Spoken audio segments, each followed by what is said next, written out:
The Majority Report with Sam Seder. The destiny of America is always safer in the hands of the people than in the conference rooms of any elite. Sam Seder. They are unanimous in their hate for me, and I welcome their hatred. We must guard against the acquisition of unwarranted influence, whether sought or unsought, by the military-industrial complex. The Majority Report with Sam Seder. Ever get the feeling you've been cheated?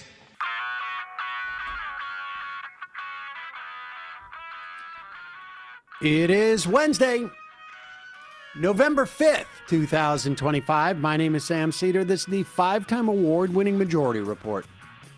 We are broadcasting live steps from the industrially ravaged Gowanus Canal in the heartland of America, downtown Brooklyn, yeah, it is. USA.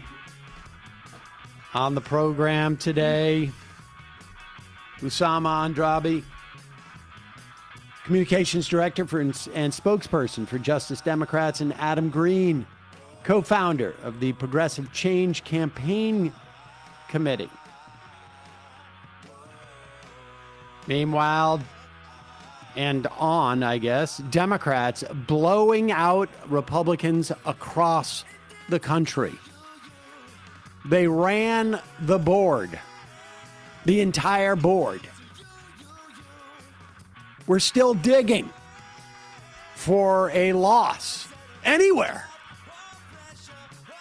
Mamdani hits almost 51% and ends Andrew Cuomo's career. Ding dong. The witch is dead. Democrats sweep in Virginia. They are looking like they have definitely picked up to 64 seats in the Virginia Assembly, or I should say 13. They flipped 13 seats, maybe 14. So they'll have 64 or 65 seats in the Assembly. Spanberger wins in a bigger margin than I think it's been 40 years.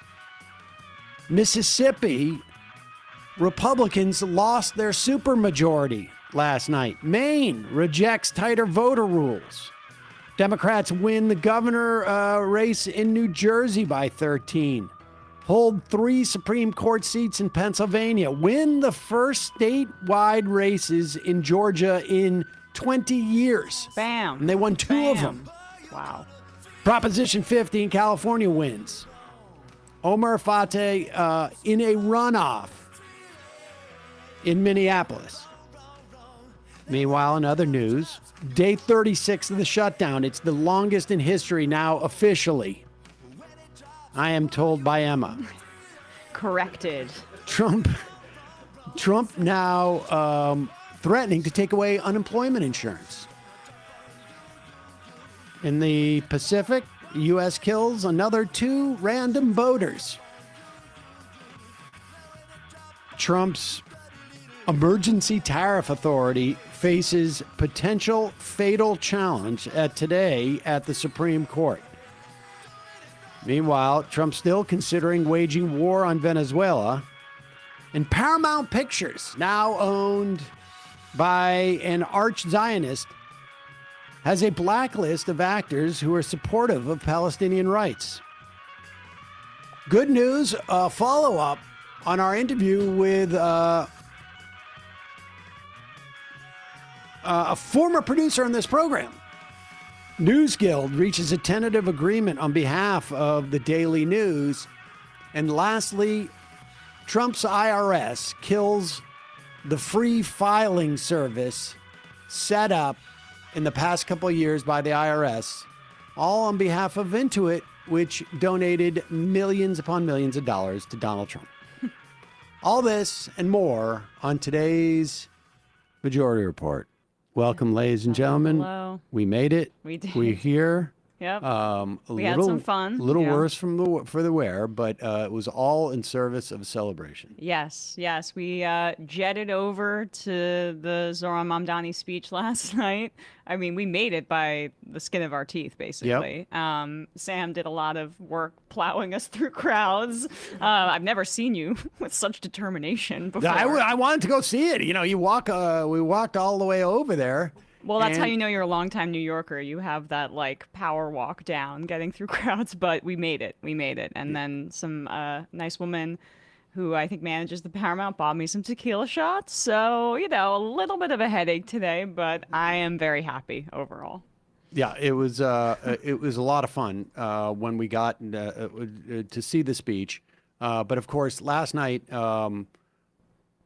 it's hard to come up with a scenario where things could have gone better for Democrats.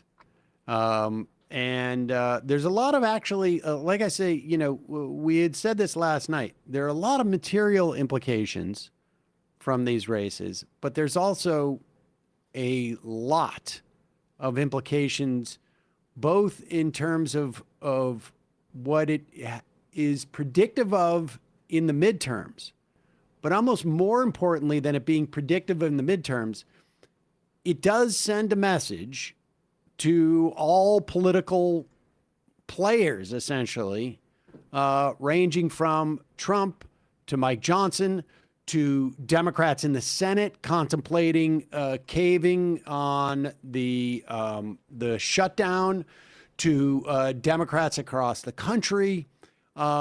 They all will take messages from this, and they will behave in ways that, in some instances, that we like, and in other ways that may be, difficult. We may see federal troops sooner than later, but we will get to that as the show progresses. Last night, we trudged over after it was called. The race was called. The mayor race was called. I think by that point, we also it was an early call for Virginia and New Jersey. Yeah. There was still some extant things. We had spoken about Daniel Nicanyan about a seat up in the Bronx. I think it was a state Senate seat that had gone Republican, flipped back to Democrats. I mean, just across the board. Yeah. The only maybe bad news from last night, it seems like Omar Fateh is set up to not end up, pulling out that race. But he made it close. They're going to the second round in ranked choice voting here. So, but everything else in terms for the Democrats, just clean sweep. Republicans got wiped out. Out. I mean, we'll talk about the Virginia House of Delegates at another point. But they went from 51 seats to 64. It's going to be an enormous benefit to, Spanberger as the governor there. Here is a part of Zoran Mamdani's speech. It was probably the first speech, at least in my lifetime, that was covered by the news, where it started, and Frank at any point probably quoted Eugene Debs. In another part, he also quotes another political figure. We will talk about that later. But here is Mamdani talking about the nature of this win in the context of immigrants.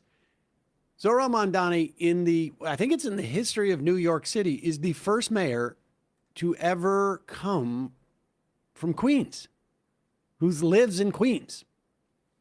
Good. To you, without condescension, we can usher in a new era of leadership. We will fight for you because we are you. Or as we say on Steinway, ana minkum wa ilaykum.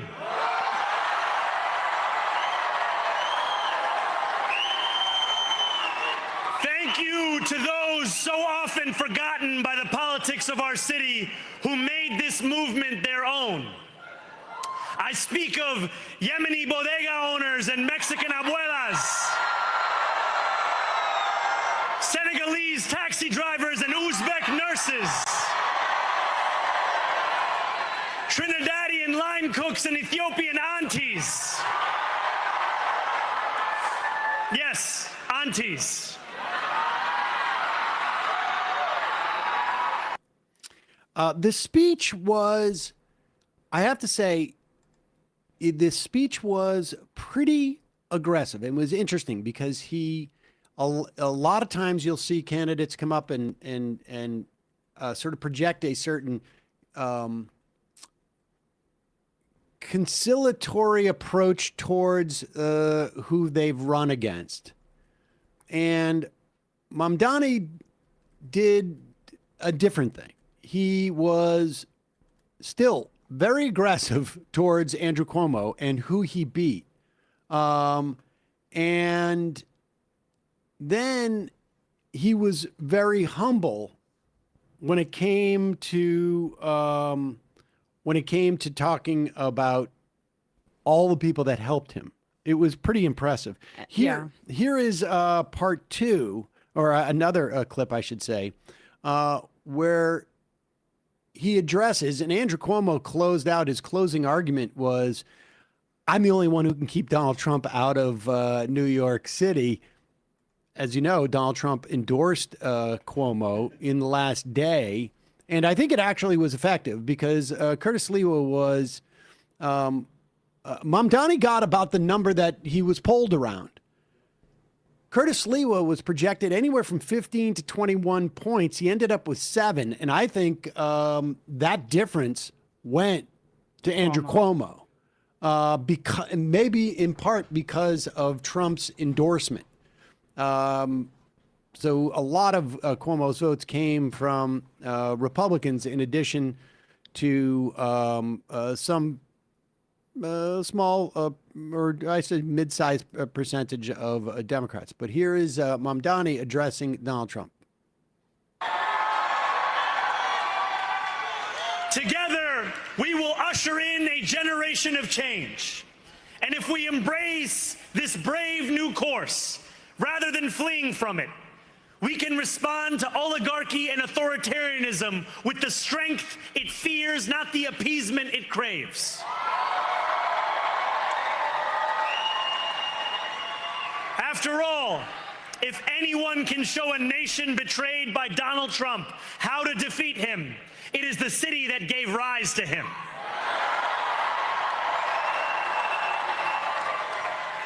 And if there is any way to terrify a despot, it is by dismantling the very conditions that allowed him to accumulate power.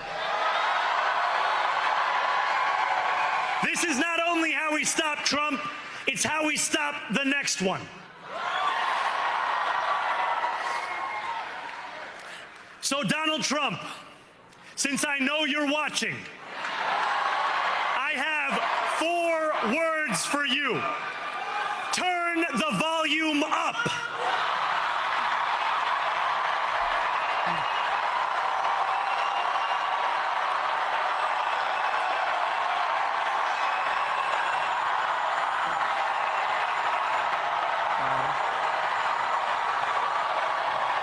I mean, seeing it like this is just different than how we were able to watch last night. Like, there's like, I'm like fighting back tears slightly. It's just incredible to see this, like, this response to Donald Trump from the city, this courage. Well, it's also courage, but I mean, this is a really important, in addition to him basically saying to Trump, F you, bring it, we're ready, which I think, frankly, New Yorkers, I think when they bring the federal troops, and they will, and they may actually do it, you know, even sooner, not just because Mamdani won, but because Democrats ran the board in the way that they did, they're going to have to sort of like juice whatever their plans were. Make an example. Make an example, but also they want to create chaos. Yeah. What they want is images of, you know, of fighting and this and that, because they think that will in turn drive their voters out to maintain control. I mean, that's the sort of like old recipe. Whether that works or not is another question. But what's really interesting that Mamdani is talking about here, that I think is, you know, to the extent that there's a contrast between his win and Spanberger and Cheryl's win, just because that's what the media is sort of setting up that issue. And there is. I mean, there were wins last night for every part of the Democratic Party. But I think the difference is in there is not just in him saying, bring it, Donald Trump, F you, because I think to some extent they're all saying that. The difference comes in when he says the conditions that allowed him to accumulate power, saying that the problem of Trump predates Trump. Right. To prevent the next one. To prevent the next one. Yes. And again, like on both sides of it, Trump is just the guy who's in that slot now. But there were conditions that were created prior to Trump being here that naturally led to Trump. And there could be, those conditions need to be addressed. And the conditions were the ones that were opposing him. The two-front war against him that we'll play this clip of AOC later. But it was both the old guard Democratic establishment and the Republican Party. It is capital that was against him. And he won against enormous odds with, he did crack 50%, which was really important, meaning even if every Sliwa vote, every Adams vote went to Cuomo, he still would have eked out a victory. But and in that context, think about that. The millions and millions of dollars that were spent against him and the establishment of both political parties that were opposing him on Islamophobic grounds, but also because they wanted this not to be the first domino to fall in a class consciousness within the Democratic Party and the base here. We're going to take get a couple. Folks, I'm working on 3 hours of sleep. Get a couple of sponsors to talk about, and then when we come back, we'll be talking to Usamah Andrabi and then Adam Green. First, let me talk about this episode of the Majority Party brought to you by Wild Grain. What is Wild Grain? It is the first baked from frozen. It could be the only, but I know for a fact it's the first bake from frozen subscription box for things like artisanal bread, pastries, fresh pastas, all of the items that they have bake within 25 minutes or less. And unlike store-bought, Wild Grain uses a slow fermentation process that's easier on your belly, richer in nutrients and antioxidants, and made with simple ingredients you can pronounce. Wild Grain boxes are fully customizable. They're constantly adding seasonal and limited time products for you to enjoy. Like right now, they have Tear and Share Cranberry Pecan Rolls. Like if you could just hear in the studio, the moaning of like, oh God, I can't even think about those. Parmesan herb biscuits and apple pie bites. Oh. I had a box that came with apple cider donuts that were amazing. Some cinnamon rolls, like a rustic bread. I don't know how else to describe that. Like a rustic bread, like a round loaf. I had one of like with also like a French, Italian bread, and croissants, which apparently they'll give you in every box. And they're amazing. It's so easy to make. And they taste like you just fresh baked it. First of all, having a hot apple cider donut is nuts. I know. I serve those at my wedding. It's insane. I served those at my wedding. Remember apple cider donuts? Yeah, and having them warm is crazy. I know, and those ones that Wild Grain, they're like just as good. Oh my God, they're amazing. And I would have to say the croissants. I've never been really much of a big croissant guy, but they're amazing, and the bread was delicious. Honestly, everything I've eaten from them has been great. In addition to their classic box, they also have a gluten-free box and a plant-based box. Wild Grain would be amazing, both, I guess, for Thanksgiving and, whatever folks do for Christmas. I don't know about that stuff. But getting an order of Wild Grain for Thanksgiving will take a huge stress off of you. Easy to make. Doesn't matter whether you're sending yourself a box or maybe sending it as a gift around holidays. Wild Grain makes for the perfect gift for your loved ones, or for you to even bring as a host, bring to a host, I should say. For a limited time, Wild Grain's offering our listeners $30 off your first box, plus free croissant in every box. When you go to wildgrain.com/majority to start your subscription, you heard me, free croissant in every box. $30 off your first box when you go to wildgrain.com/majority. Fresh baked goods in your apartment without any of the mess. We'll put the information of that in the podcast and YouTube subscription. Okay, so here is, I've talked about this before. I did not want to start a merch shop. And I don't think I did for the first 5 years that we had this, maybe even 10 years that we had this show, because I didn't want to deal with I didn't want it to be complicated. I didn't want to have have to upgrade the store and blah, blah, blah, and this and that. And I didn't want to, it just was too much work. And then we found Shopify, which is completely turnkey. Here's an example of at our store. We have a new product. I was afraid it wasn't going to work. Look we have the Trump slump stickers. Hell yeah. Brian did the graphics on those, and then we were able just to pop it up there, easy peasy. And we got the Trump slump there, and so you can buy these. And can I ask for why is he pointing in different directions? It's funny. It's very funny. Oh, this is because you take it to your local supermarket, or you take it to wherever it is, and he points to different stuff. To the prices. I did that. I see. Yes. Genius. I like that the bottom face where he's doing that. The bottom left one. I know exactly what he's pointing at. That's when he looked up at the eclipse. Without glasses. Yeah. Without glasses. Okay. Yeah. Well, the point being, it was super easy for us to do this, all because of Shopify. It made it super easy, and now we got that on there, and it's gonna be hello.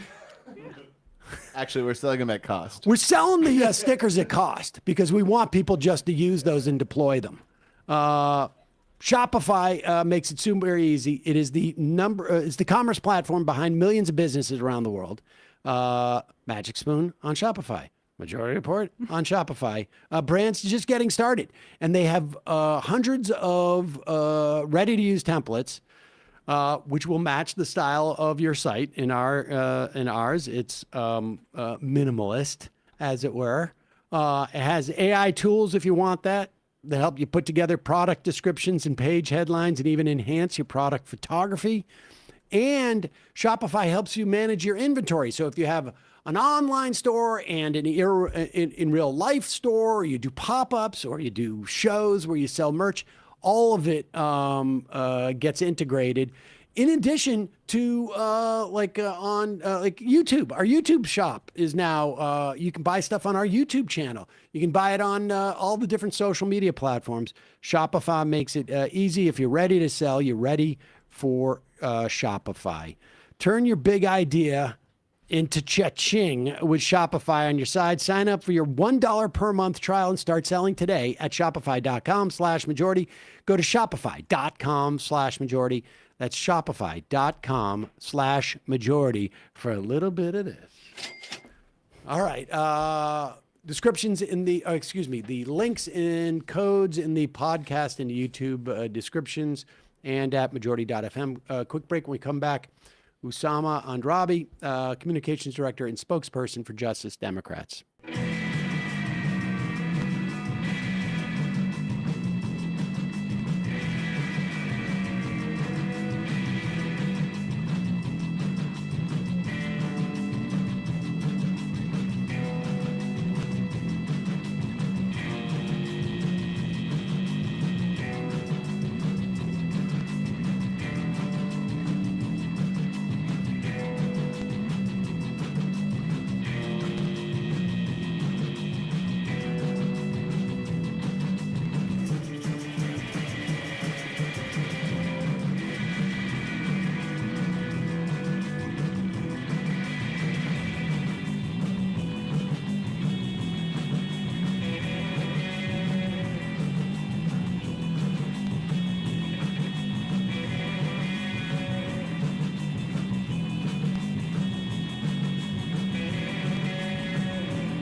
We are back.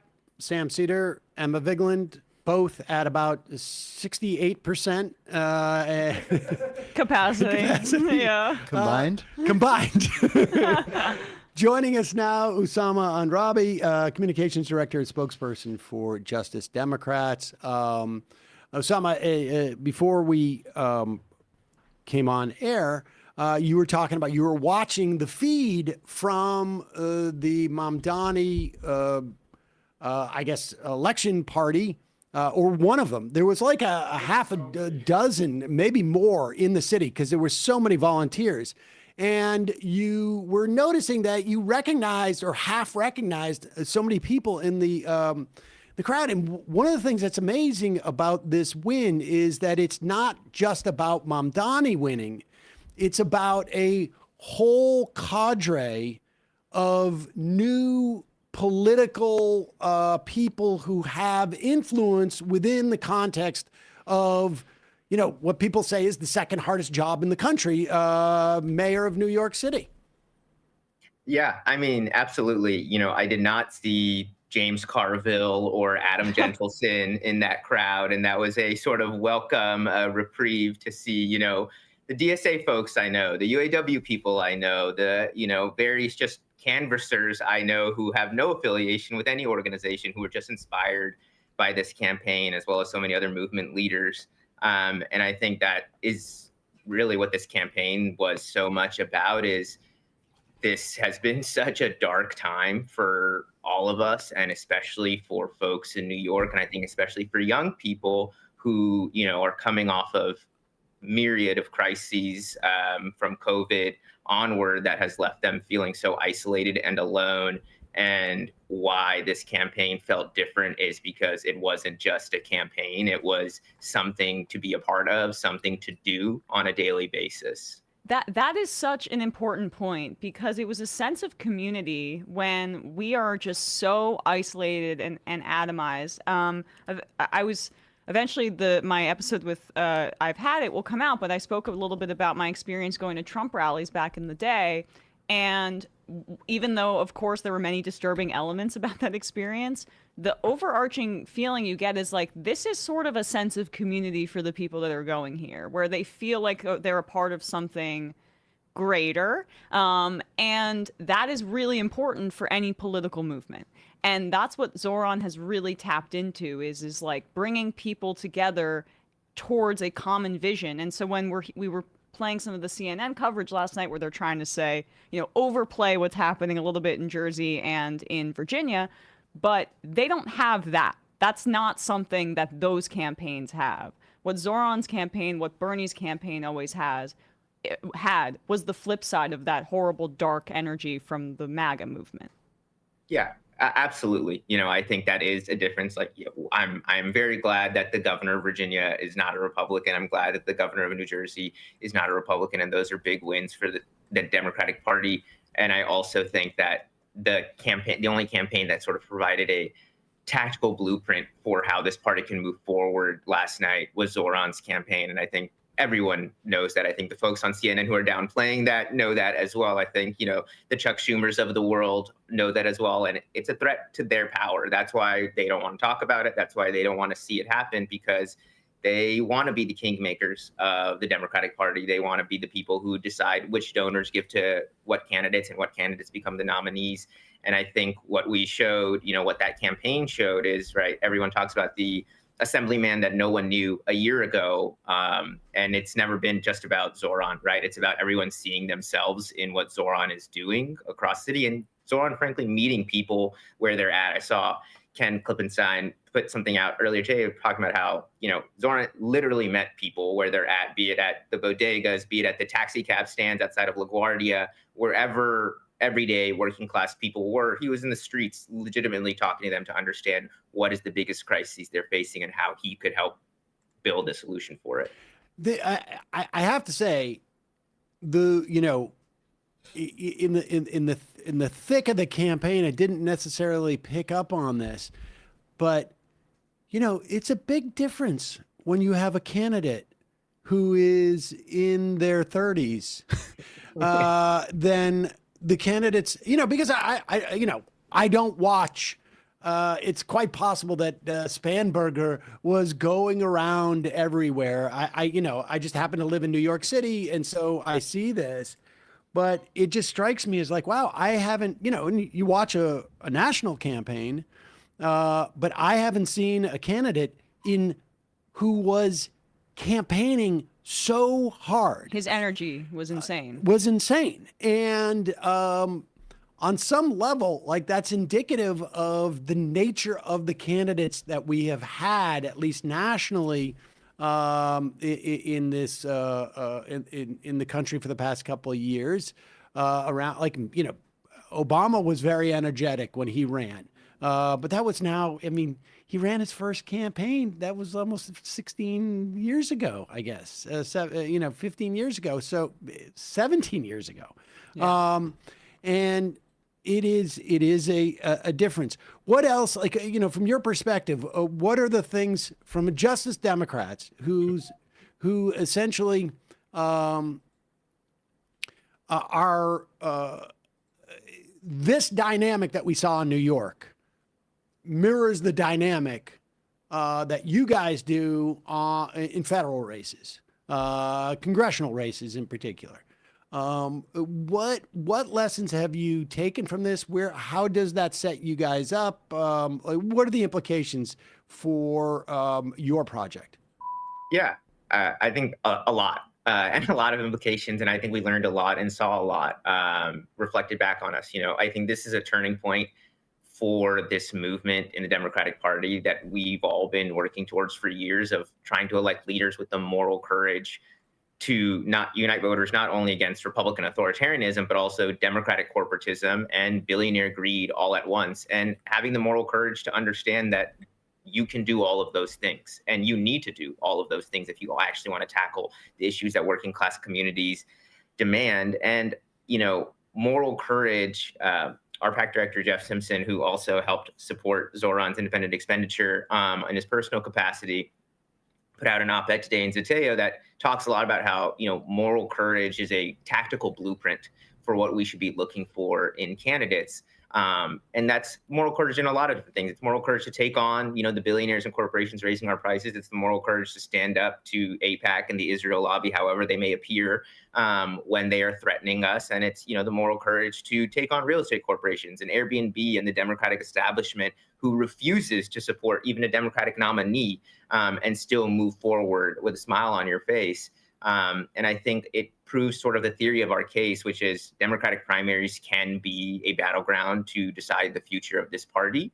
And they should be. And for us, we're very clear-eyed on where I think at least the electoral wing of the progressive left should be focused on now. And it's channeling the energy that, Zoran created in Democratic primaries across the country, because there's hundreds of more Andrew Cuomo's in Congress to get rid of still. What in terms of that strategy is to play in Democratic primaries, and what do you make of, both in terms of how it fits in the context of your tactics, in terms of like which races you choose, which primary races you choose to engage in, and in terms of sort of like what it means in New York? What do you make of the criticism or the attempted criticism that, that's New York, and what happens in New York stays in New York? Yeah, I mean, that's an interesting criticism when you look back at who the last 4 mayors of New York were. If we're going to extrapolate, Mike Bloomberg, Eric Adams, and Bill de Blasio to be the sort of only New York aspect of this, then I think we're failing. But I mean, Bloomberg spoke at the Democratic National Convention in 2016, and I think in 2020. Yeah.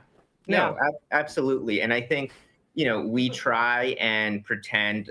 I don't really understand why we look at where our base is at and say that should not be what we lead the party forward with, as if we should always be operating on the margins of our own Democratic Party.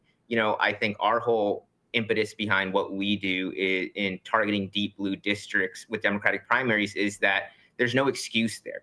And we see so many excuses from these sort of corporate entrenched incumbents to be mealy-mouthed versions of corporate shills in Congress. When you are a D plus 15, D plus 20 district, there's no reason to pretend like this is a purple seat or a Virginia statewide or a New Jersey statewide or whatever. And so I think if, deep Democratic districts are the place where we should show that moral courage and bravery first and foremost, and then build on it from there. And Hakeem Jeffries district? I think we should look at every district in this primary. Sorry, I don't know where that came from. I think we should look at, every district where Zoran overwhelmingly won, even in the Democratic primary, and see what sort of leaders were with him at that point and what leaders chose to not move forward the Democratic Party, instead to put their head in the sand. And I think we should evaluate all the districts in that way. It's interesting because I have said for years, probably, before there was a Justice Democrats, that New York and California, particularly New York, should be the on the zeitgeist of what is possible for the country in terms of progressive politics, because that's what New York wants, and they can create the model. And I don't mean just New York City, I mean New York State. They create the model and give a vision to the rest of the country as to what is possible and what is doable. The biggest impediment to that, frankly, at least in the the past 20 years, I would say, in New York State, has been Andrew Cuomo. Jay Jacobs too. Yes, but Cuomo was the one who sort of who was literally, there was the impetus to do a lot of these things, and he created a fake Democratic caucus that voted with Republicans. His job was, in his mind, to stop that from happening as a way of showing fealty to the national party, which was very Clinton-esque at that time. And I think he was still stuck in that mode, frankly, that we just saw. I want to remind people that the Obama not being born in America stuff came out of the Clinton campaign. Yes. And so, there is a model for Andrew Cuomo's anti-Semitism and whatnot was, sort of born out of tactics that came out of that same Clinton era mindset. And they leaked that photo of Obama in Somali garb. I think he was wearing a turban, but being respectful. That was Clinton that released that in the primary campaign. So anyway. Are there any races that you can announce that you guys are going to be rolling out, or when will we know? Let's put it that way. That's a great question. And first, just on the last point you made about New York being this sort of where we can start from, I think Zoran made a great point that I think a lot of us have been saying for a long time in his speech last night, which is, people are looking for a bold vision for what we will achieve rather than a list of excuses for what we are too timid to attempt.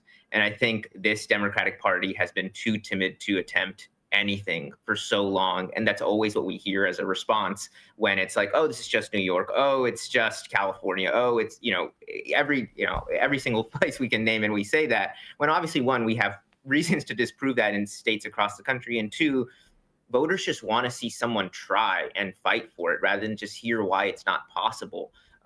Even when I've talked to a lot of folks asking me, do you think Zoran is going to be successful in delivering this as a mayor, delivering all on his promises? And it's sort of like, I would love to see someone actually try first. Yeah. We haven't even seen that yet.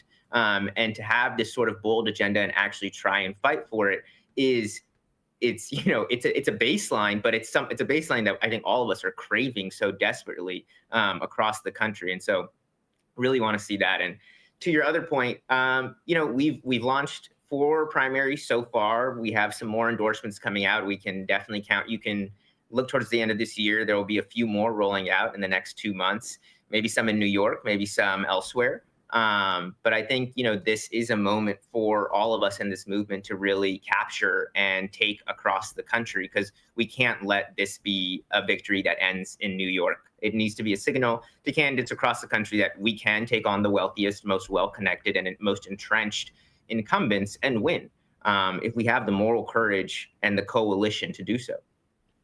What and where can people find more information if they want to help support those primary challenges that you've already launched?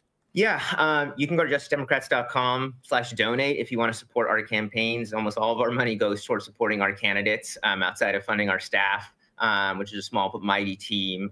Or you can follow us on social, Justice Dems or Justice Democrats, depending on the different accounts. And I encourage everyone to read the new op-ed in Zateo this afternoon, talking about how we can build on this work in New York City to transfer and take out, like I said, the hundreds of more Andrew Cuomos we still have left to take out in Congress.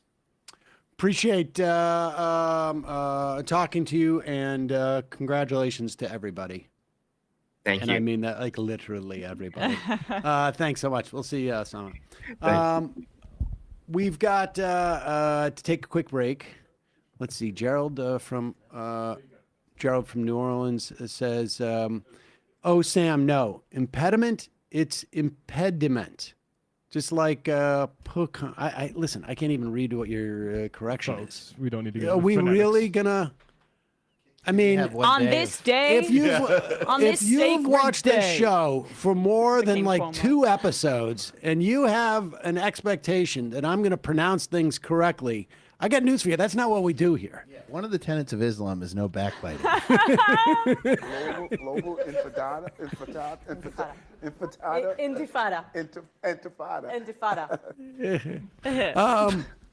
It's interesting in terms of the promise thing, and then we'll go then we'll take a quick break and we'll talk to Adam Green.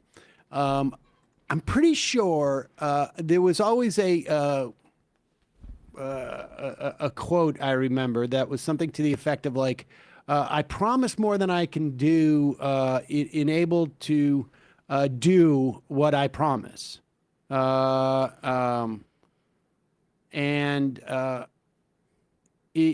The idea is that you got to aim high, and you may not fulfill all those promises, but you're going to fulfill more than you would have if you've made no promises. But that is why people power is so important to a campaign that aims high, right?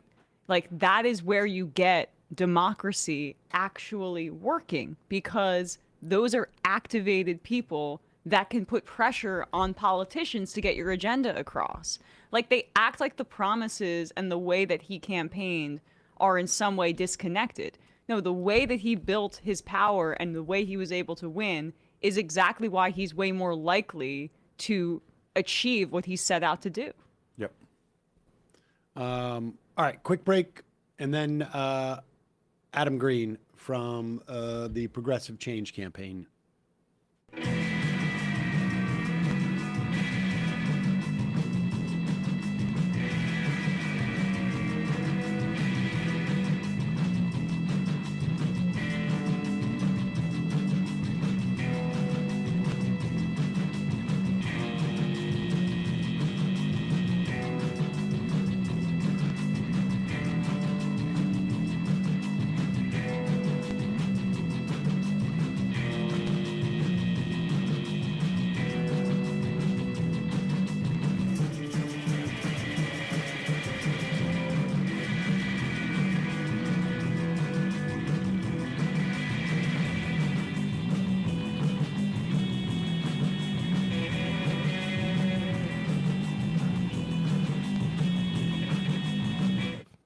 We are back. Sam Seder, Emma Vigeland on the Majority Report. Joining us now, Adam Green, with a great co-founder of the Progressive Change Campaign Committee. And we should say, Adam, just before we start, just so that we can update people on this news, Frey has beaten Omar Fateh in Minneapolis in the final round of the ranked choice voting tabulations. 53 to 47, so very close, relatively speaking. And but Fateh not there, didn't quite cross the finish line. There was a lot of obviously headwinds for him. But be that as it may, let's talk about what lessons you took from last night. Obviously, Mamdani wins big. But we do see big wins for Spanberger and Mikey Sherrill in New Jersey. Spanberger won, I think, relative to past elections, she won like by the biggest margin in 40 years. Sherrill underperformed Phil Murphy from the same time in 2017, which I think is the most comparable, when we had Trump there, but she didn't underperform by much, but a little bit. But what's your takeaway from the way they won that is different from each other? Yeah, well, first, just acknowledging that it was a good day for Democrats overall and a really bad day for Trump and his agenda of really hurting people economically. I think that came home to roost. But there's a choice ahead for Democrats about whether we want to kind of coast on this anti-Trump backlash in a way that was quite successful for Spanberger and Sherrill, and assume that will go on forever. Or do we want to make the investments now to build a durable coalition, which includes having an inspiring agenda, which really only Zohran Mamdani had of all the big winners last night? I mean, all of us were there actually in that room. The enthusiasm was contagious. It wasn't just people breathing a sigh of relief because the bad guys lost. It was genuine enthusiasm around a vision. And I saw the same thing when I was knocking doors yesterday, talking to people who just really needed help with their rent and with their daily cost of living. And we have to spend this time painting a picture for people of why the Zohran approach of actually having a vision that people can recite and name and get inspired by is much different from merely coasting off the anti-Trump backlash. Yeah, Mamdani himself, we just played this clip earlier. He spoke of in that speech the conditions that allowed Trump to accumulate power, which of course predate Trump. I mean, so he's talking about the problems that exist that are distinct from Trump, but allow a Trump to rise. And this I found interesting from Mickey Sherrill. Let's play this clip. Do we have it? What number clip is this? It's number 6. This is how she closed her race, and I was really surprised to see this. It's a good surprise, right? It's a good surprise. Yeah. And, I think there was, some polling towards the end there where people are getting not necessarily worried, but thinking she's going to underperform quite a bit. She underperformed a little bit against Murphy, but, like I say, but a 13-point win is a significant win. But this is how she closed out, and I thought this was interesting. I am fighting for you. I'm fighting for affordability. I'm fighting to get your costs down. I'm declaring a state of emergency on day 1, freezing utility rate hikes. I said last night, you know what? I'm not playing, right? I'm not doing a 10-year study. I'm not writing a strongly worded letter. I'm not going to convene a group. I'm declaring a state of emergency to drive your costs down. And that's just where it starts, because as I'm looking to the budget, I'm increasing that first-time home buyers program so you can get your foot in the door. Try to build your family's generational wealth. I'm taking on those landlords who are colluding to drive up your rental prices. Will my opponent do that? No. His biggest donor is one of those guys that's being investigated right now. So this is the fight. And at every single level, I have been willing to take on this fight, and I will fight anyone when it comes to fighting for the people of New Jersey. That's my... I mean, she's freezing the electrical rates. She's going after the rents. She's looking for affordability. It seems like by the end, she was adopting, at the very least, the rhetoric of Mamdani. Maybe not necessarily the policies, but the rhetoric, the way that people hear it, it sounds very similar, it seems to me. And just a little something to add to that, there was a write-up of some of the data by, I think, G. Elliott Morris that pointed this out, that Union City, which is, I think, over 80% Latino, and that's important because Trump made gains with Latino voters on the question of affordability and in the last election. basically, she flipped it, swung it by 53 points, Union City, versus Kamala Harris, who won it by 17 points, just showing how much has changed in the past year on the question of affordability, the buzzword that the Democrats are talking about. Yeah. Well, I'm of a couple minds on this one. I think show not tell is the ultimate mantra that we should have. And if she's actually going to declare a state of emergency, AKA using power, not just having rhetoric, that's a good thing. And if it works, it can hopefully have ripple effects for all Democrats. And to your point before, the conditions that led to where we are now really fundamentally came from Democrats not using their power, right? Barack Obama got elected, brought the entire healthcare debate inside the Beltway, didn't leverage this massive army he had, a mistake that I don't think Zoran's going to make when it comes to governing. And the net result was deals with big pharma, subsidies to big insurance, not really challenging the fundamental structure of how insurance runs in America. And, drip, drip, drip. There's little progress, and now we have to have subsidies here and there, but we haven't fundamentally made healthcare more affordable for Americans, right? And there's so many examples of, Joe Biden just kind of waiting for Joe Manchin to do the right thing, not wanting to challenge him, let alone the corporate donors that contribute to Joe Manchin or to other Democrats. So, yada, yada, yada. We need people to actually use power and challenge powerful interests. Now, the reason I say I'm of two minds, I'm not sure that I associate Mikey Sherrill with that line of thought. If she wants to be a Mikey come lately and actually do it, I'll be fine with that. But one of the things that I've just been learning over and over again is even when politicians that don't share our worldview say our words, that's not enough.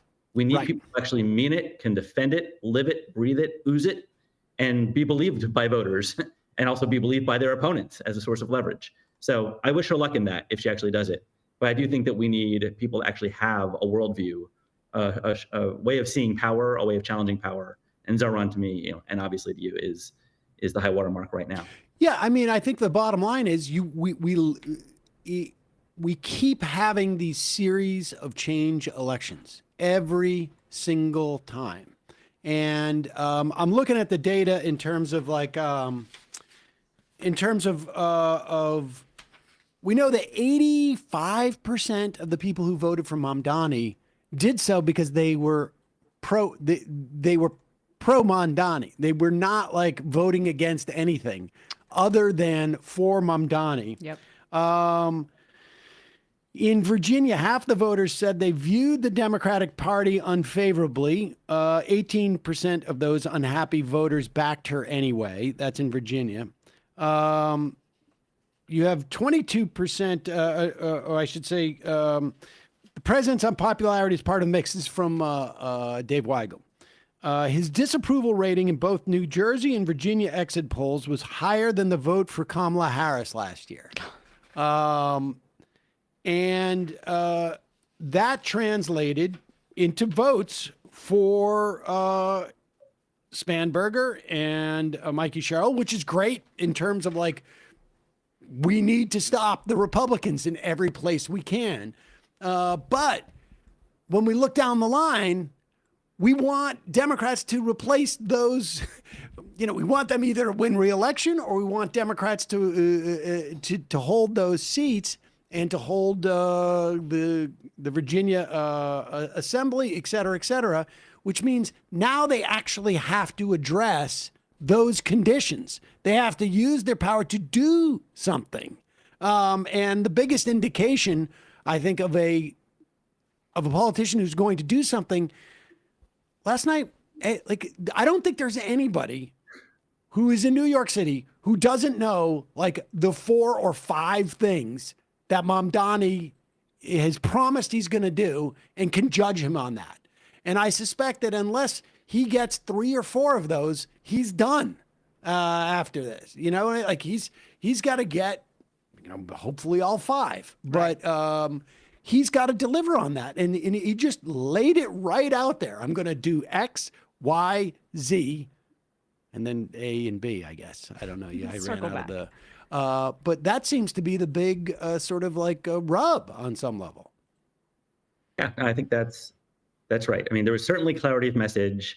I was on a panel in the UK a couple months ago, and it was impressed upon me that numerous panelists were like, we have no idea what our rudderless Labor Prime Minister stands for, but we can name all three of the top priorities of Zoran Mamdani from across the pond, right? Rent, childcare, buses. So the clarity got through. Your point is absolutely correct that he has to deliver, or at least, try really hard and deliver most of it. I actually heard on the doors yesterday people saying, I don't know if he's going to get everything he wants accomplished, but man, I believe he's going to try, and he's for us. He's not in the pocket of other people. And again, I don't think fighting is enough, but if you win 2.5 out of 3, I think you'll get a lot of credit with voters for that. But just to take one more big picture step back, the analogy that I have been thinking about today is about the Democratic Party as a car that's been sputtering on the side of the road for a long time, right? Our brand is bad, our popularity is bad. And I think we can just grant the fact that at least last night, being anti-Trump was sufficient to win a lot of elections, or at least the anti-Trump backlash was sufficient. I don't know if that'll be true in a year, but it won't be true forever. And the Democratic Party has a choice to make, as Donald Trump has just given us a quarter tank of gas to fill the car, to move the car, and we moved it really fast last night. Do we just kind of take it as long as it goes and then sputter out again and then lose to J.D. Vance and have worse fascism? Or do we refill our popularity? Do we refuel our agenda and actually build that durable coalition that will be there for the good times and the bad times? If we're teetering around a 51% majority in good days, right? And every time we lose an election, we're back to fascism, and it gets worse and worse each time. I don't think any of us want to live in that country. So we need something bigger. And the only way to do that is to have what we saw in that room last night, which was a coalition that spanned race and income, geography within New York, people that voted for Bloomberg, who voted for Zoran.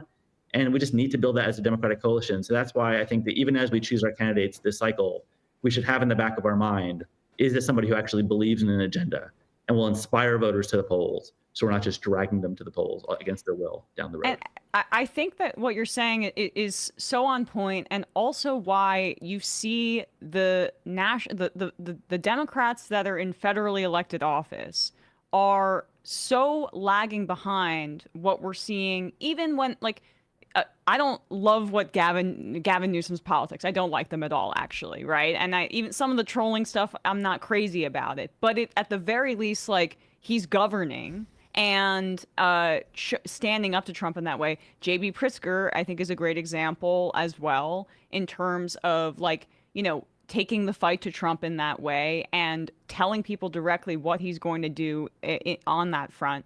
It feels like the Democrats that are making the most gains are distancing themselves a bit, or have distance from the leadership in Washington. And they're so much more comfortable just being stewards, right? They want to basically maintain a system or have a government functioning. That's primarily how they approach their politics, as opposed to saying I have an agenda that I'm going to deliver on. And I think when the system is so broken that and people are so immiserated right now, they can't make our basic needs aren't being met, that the stewardship of a broken system is actually deeply toxic to the party's brand. So the people that are elevating it are the ones that are saying we're going to be proactive and do a different kind of politics and deliver on a proactive agenda that speaks to your needs. The people that are still saying that a system should just be kind of maintained or worked with, they're the ones that are the threats to the Democrats electorally, not Zoran Mamdani. Amen.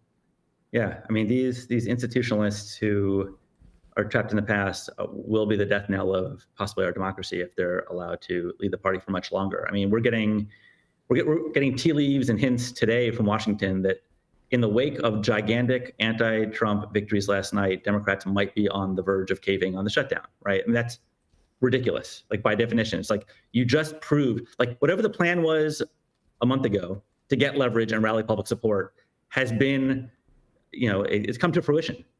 The plan is going according to plan. Why cave now? But there's some people who are we just need to we made our point, let's reopen the government. Those people are a problem.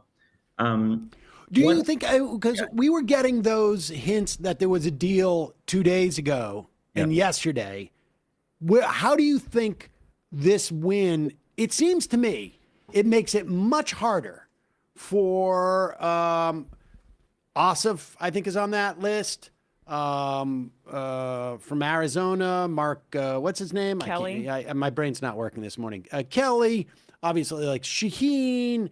I think Mike Raw. Who else do we have on the list of? The list escapes me, but 2026. No, I'm talking about the Gang of Eight, the 8 Democratic senators who are in the mix of like Angus King. There's a couple others, Maggie King, and probably Nevada. They got to look at these numbers. We just saw Democrats win. 2 Democrats win the first statewide elections in Georgia that Democrats have won in 20 years. 20 years. And, for on off-year elections, obviously Ossoff and I can't remember exactly one. But how they can't come out today or tomorrow or the next day and say we've caved, because like Democrats just ran the board. I mean, they won everywhere. I can't come up with a thing that Democrats lost across the country. I'm sure there's some races somewhere, but I don't understand how they could then cave to Trump in the wake of this. They have to wait at least another week until like people forget or something. I encourage you to have more faith in Democrats' ability to cave. It's high. The force is strong. Of all the people you mentioned, the one I have the most hope for is John Ossoff, because I do think he has his finger on the pulse most among those folks.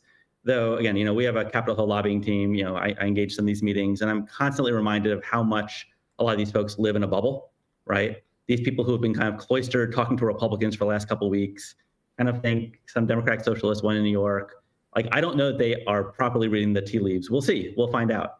I really hope that for the benefit of everybody, the smarter heads prevail in this situation. We just saw Spanberger win. Like, if you wanted a bigger, like, what's the biggest pressure point for Democrats here? It seems to me it's federal workers, right? And we just saw the Democrat win in an overwhelming fashion in Virginia.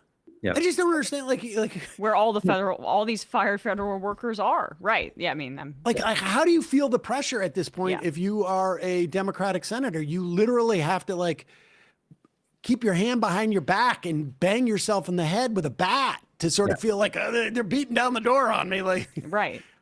Excuse me, I can see your hand. You're the one who's doing that.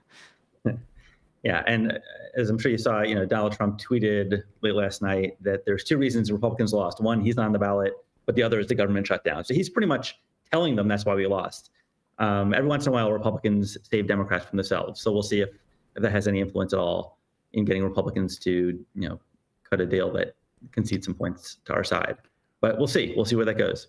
Well, Trump wants to end the filibuster. That's what his argument is like. He doesn't want them negotiating with Democrats. He just wants them to nuke the filibuster. Yeah, fair point. Yeah. But if you're a Democrat reading the tea leaves, him saying that should inspire you to not cave, right? If reading the tea leaves, it's reading this like a sign. It's not. You don't have to decode it. He's saying we lost. We are losing because of the shutdown. He's saying the shutdown's hurting us. Yep. The Democrats have us over a barrel. So we'll see where that one goes. I do want to address one other thing Emma said about Gavin Newsom, and I share. He's probably bottom of my list, if not even on my list of people that would ever be plausible for president in 2028, purely on authenticity grounds, before getting to any policy. But I grant the point that he's been, last night was a success for his gambit. And I think there's a tension that we as progressives feel and need to address about what do we do when people that we don't really feel as keepers of the flame are doing the right thing or agree with us on something. And Mikey Sherrill saying that thing about utilities is another example. And I guess the metaphor I would put out there is just talking about the ceiling and the floor within the Democratic Party. And what I would say about Gavin Newsom doing what he did, using power to fight back, fight fire with the referendum that we got the results of last night, is that represents the floor going up on Democrats' willingness to fight.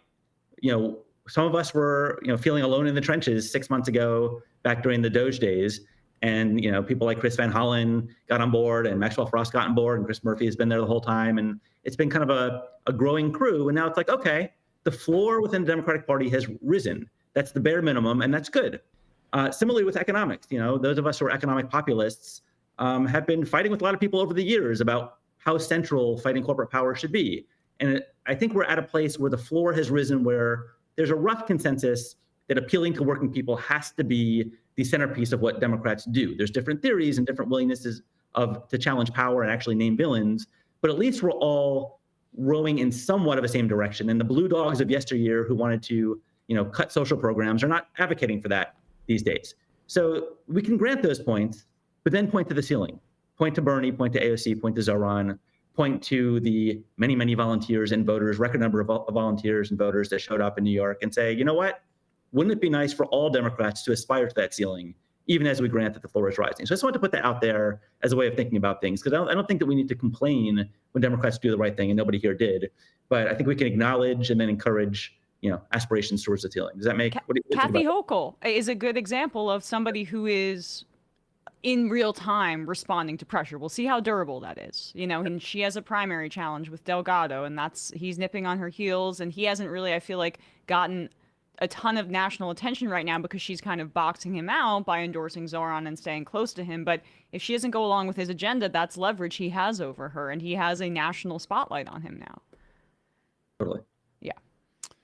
Adam Green, I imagine you have also had very little sleep over the past 24 hours. Co-founder of the Progressive Change Campaign Committee. Thanks so much for your time today. Really appreciate it. Thank you both. Good to see you. Thank you. All right, folks. We're going to take a quick break, head into the fun half of the program, and see how long we can last. Yeah. It is so funny just going to the cafes and stuff, and everybody is so miserable and happy. Like they're hungover, but they're like, this is the best day of my life. I know. All right. Just a reminder, it's your support that makes this show possible. You can become a member at jointhemajorityreport.com. When you do, you not only get the free show free of commercials, you also get the fun half. And don't forget to check out our new merch. Shop.majorityreportradio.com. You will find the Trump Slump stickers we're now selling. Yes. Take those. I'm not saying to vandalize anything. We're going to raise tariffs on those stickers. I think we are well situated for what is coming down the pike in terms of the economy. Check those out. Trump Slump stickers now available. Sold at cost. For sticker bundle. Sold at cost, ladies and gentlemen. They hide these stickers from you at Walgreens. I'd prefer gold, personally. Also, just a reminder, it is time to send in your nominations for Best of 2025, which includes, as you know, in our Best of fiscal year actually starts in November of 2024 and ends in November 2025.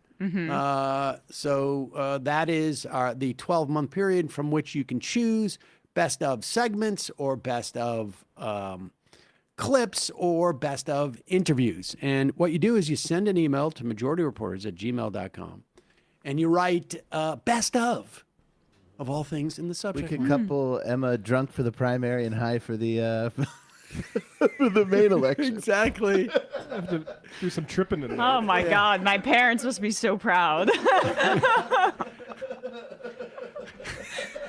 Emma, you made the best of multiple times. You were one was when you were completely trashed, and the other was when you were trashed. My mom is probably like, when I got arrested for pot when I was 19, she told me, I won't repeat. Maybe she was like very hard on me about it, and now I'm just getting stoned on air in front of everybody. She thought it would hurt me professionally. Little did she know. It's actually good for engagement on YouTube. There was a place near the industrially ravaged Kiwanis Canal. I found my niche. How did your arrest for pot get by our vetting? I got it expunged. But the classic expungement. Pulling strings over there. Yeah. I've had things expunged, and it comes up when you get into Canada, so there's no real really? expunging. Oh, is that right? Yes. It's on my I've record heard that, forever. actually. Yeah. I knew they were messing with me. Oh, and folks are already saying, can you clip together Emma's drunk phone calls clip? That was what I was saying. Oh, yes. Matt. Yeah, Left Reckoning. We had a show last night, a quick show with a DSA member talking about real page algorithm price fixing in Texas, and Sandeep Vaheesan talking about the non-competes. Also, David Griscom had a fun stream over here, and I pulled this still up. Zoran Mamdani was plus 40 with young men, and I would just like to announce David Griscom and I will be doing work with Jacobin, and here is David with Will Menaker and Matt Karp, and I just want to point out a comment saying, why are they all wearing the same jacket? I was going to say, big day for guys that I dress like. Yeah, exactly. But go subscribe to the Jacobin channel now, and check out David. He's walking around. There's a few other people showed up there. Pretty fun. Well, there's Bronco Marchetich and some other folks milling around at one of the parties there last night. So check that out. Go subscribe to Jacobin's channel, and you'll see more of David and I over there in the future. So check that out. So cool. Quick break. Fun half.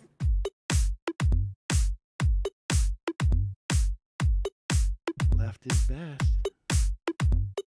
Jamie and I may have a disagreement. Yeah, you can't just say whatever you want about people just because you're rich. I have an absolute right to mock them on YouTube. He's up there buggy whipping like he's the boss. I am not your employer. You know, I'm tired of the negativity. I'm sorry. I didn't mean to upset you. You're nervous? You're a little bit upset? You're riled up? Yeah, maybe you should rethink your defense of that, you fucking idiots. We're just going to get rid of you. All right. But dude. You want to smoke this joint? Yes. Do you feel like you are a dinosaur? Some good shit. Exactly. I'm happy now. It's a win-win. It's a win-win-win. Oh, hell yeah. Now listen to me. 2, 3, 4, 5 times. 847-906-501-457. 2, 38, 56, 27. 1/2. 5 eighths. 3.9 billion. Wow. He's the ultimate math nerd. Don't you see? Why don't you get a real job instead of spewing vitriol and hatred, you left-wing Limbaugh? Everybody's taking their dumb juice today. Come on, Sammy. Dance, dance, dance.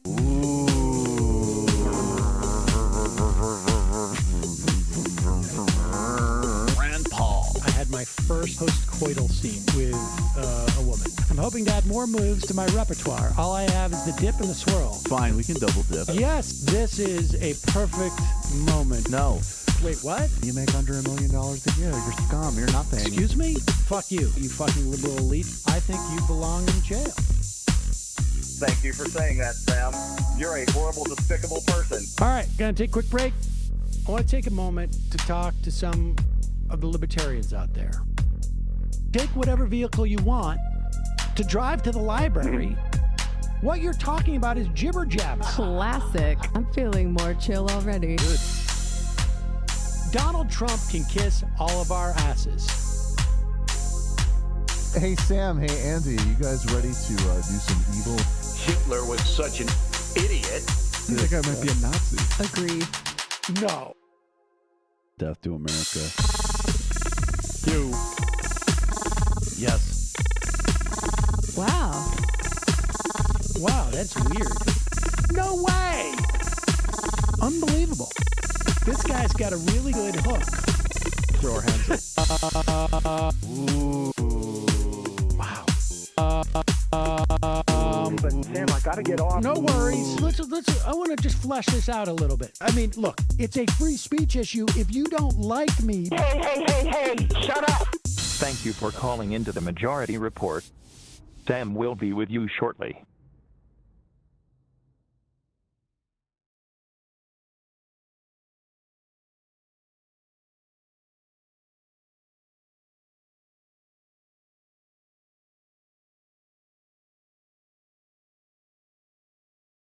Okay. We are back. Sam Seder, Emma Vigeland. Fun half. Make the fun half again, says Spanberger was definitely boosted by the anti-Trump wave. Had last night's election happened a year prior, November 2024. I'm not convinced she'd win. Mamdani, on the other hand, won on actual movement. Establishment Dems will disillusion themselves into thinking the opposite is true. Also, all but one Republicans were ousted in 2 school board elections in Bucks County, Pennsylvania, which was ground zero for Moms of Liberty right-wing school board takeovers. Oh, there was a referendum to raise taxes in Colorado that passed. I mean, just on and on and on did we see Democrats win. I mean, the list is. There was a seat in the Bronx in the New York Assembly that we had talked about with Daniel Nickanian that a Republican had taken in 2024, flipped back. Tennessee, they broke the Tennessee supermajority. Right. And here's the thing. I mean, this may be a bridge too far, but there is a special election in Tennessee's 7th district. Republican retired, I believe it was. Maybe they died. I can't remember. And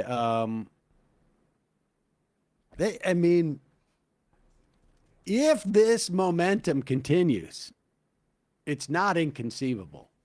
We'll see. We'll see.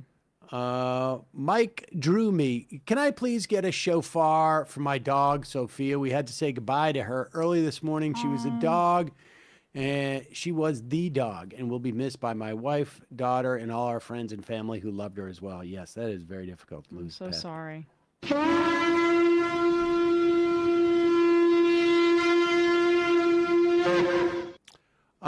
Bohemic, could be my ignorance, but why do you think Fateh did not receive nearly as much national attention as Mamdani? I would say two things. New York, Minneapolis. Yeah. I mean, that's it. Zoran's just also, very talented. I think Zoran, but I think even if Fateh was, if Zoran was running in Minneapolis and Fateh was running in New York, this is where the national media is in New York. Yep. On top of which, New York is considered the second hardest job in the country. And it's the center of Wall Street and capitalism, and he's a democratic socialist that just won. So yeah, I mean, I think there is something. I think Fateh will become a more stronger campaigner, and I think take a good crack at it next time. Zoran developed that very quickly. Yes. He's really adept at, especially the big interviews, and speaking very concisely with he's just very good speaker. That's where the communication thing I think does come in. He's got Obama level charisma, speaking skills, and Bernie Sanders politics. Better ideology. Yeah. Future reaction. Am I wrong, or is this episode today no longer a so-called fun half? I mean, it's pretty fun. Yes. Yes. Here is, do we have this clip? This is the immigrant one? Yeah. Okay.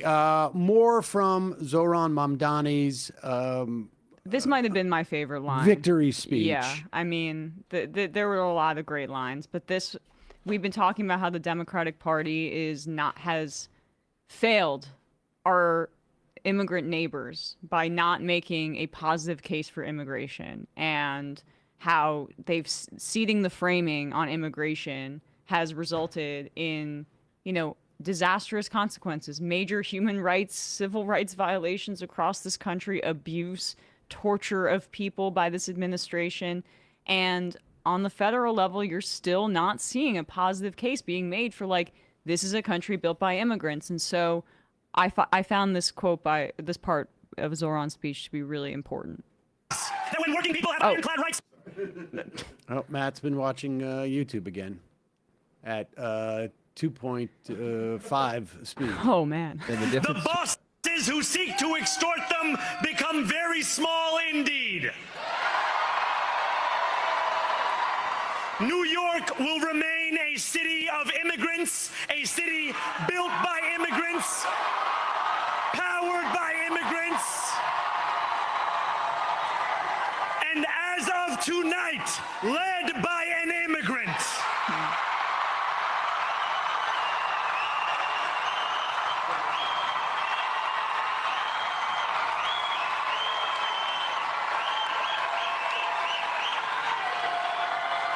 So hear me, President Trump, when I say this.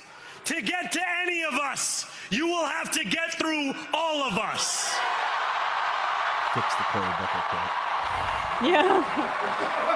That's exactly what I thought. When we enter City Hall in 58 days, expectations will be high.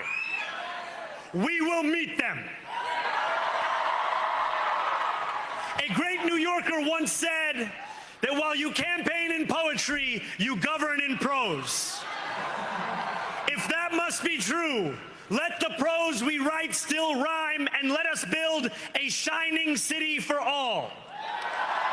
I want to just pause it there. I just want you to note that he sort of like, okay, he sort of corrected that quote, right? I mean, he sort of said like, if a great New Yorker once said, you campaign in poetry and you govern in prose, and if that's the case, let's upgrade our prose. And on some level, like, he's also saying like, even that quote falls short a little bit. I can improve that quote. That quote is from a politician from New York State who was a former governor named Mario Cuomo, who was, before he passed away, Andrew Cuomo's father, who was responsible for everything Andrew Cuomo has. From his job at HUD, from his job as New York State Attorney General, to ultimately his job as a former disgraced governor, Nepo baby.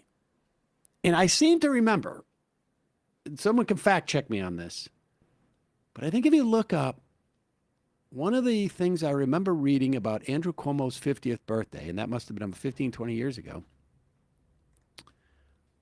was that his dad didn't show up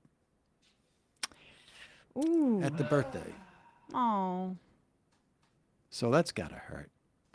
Now, I think the idea, and this is one of the things I really enjoyed. At one point, Mamdani, at the beginning of the speech, says the name Andrew Cuomo, basically says bye-bye. And then he says, and that's also the last time I'm ever going to utter his name. Yep. And then he won't even attribute the quote to Cuomo because he's not going to say that name. And the thing is that most people won't get it.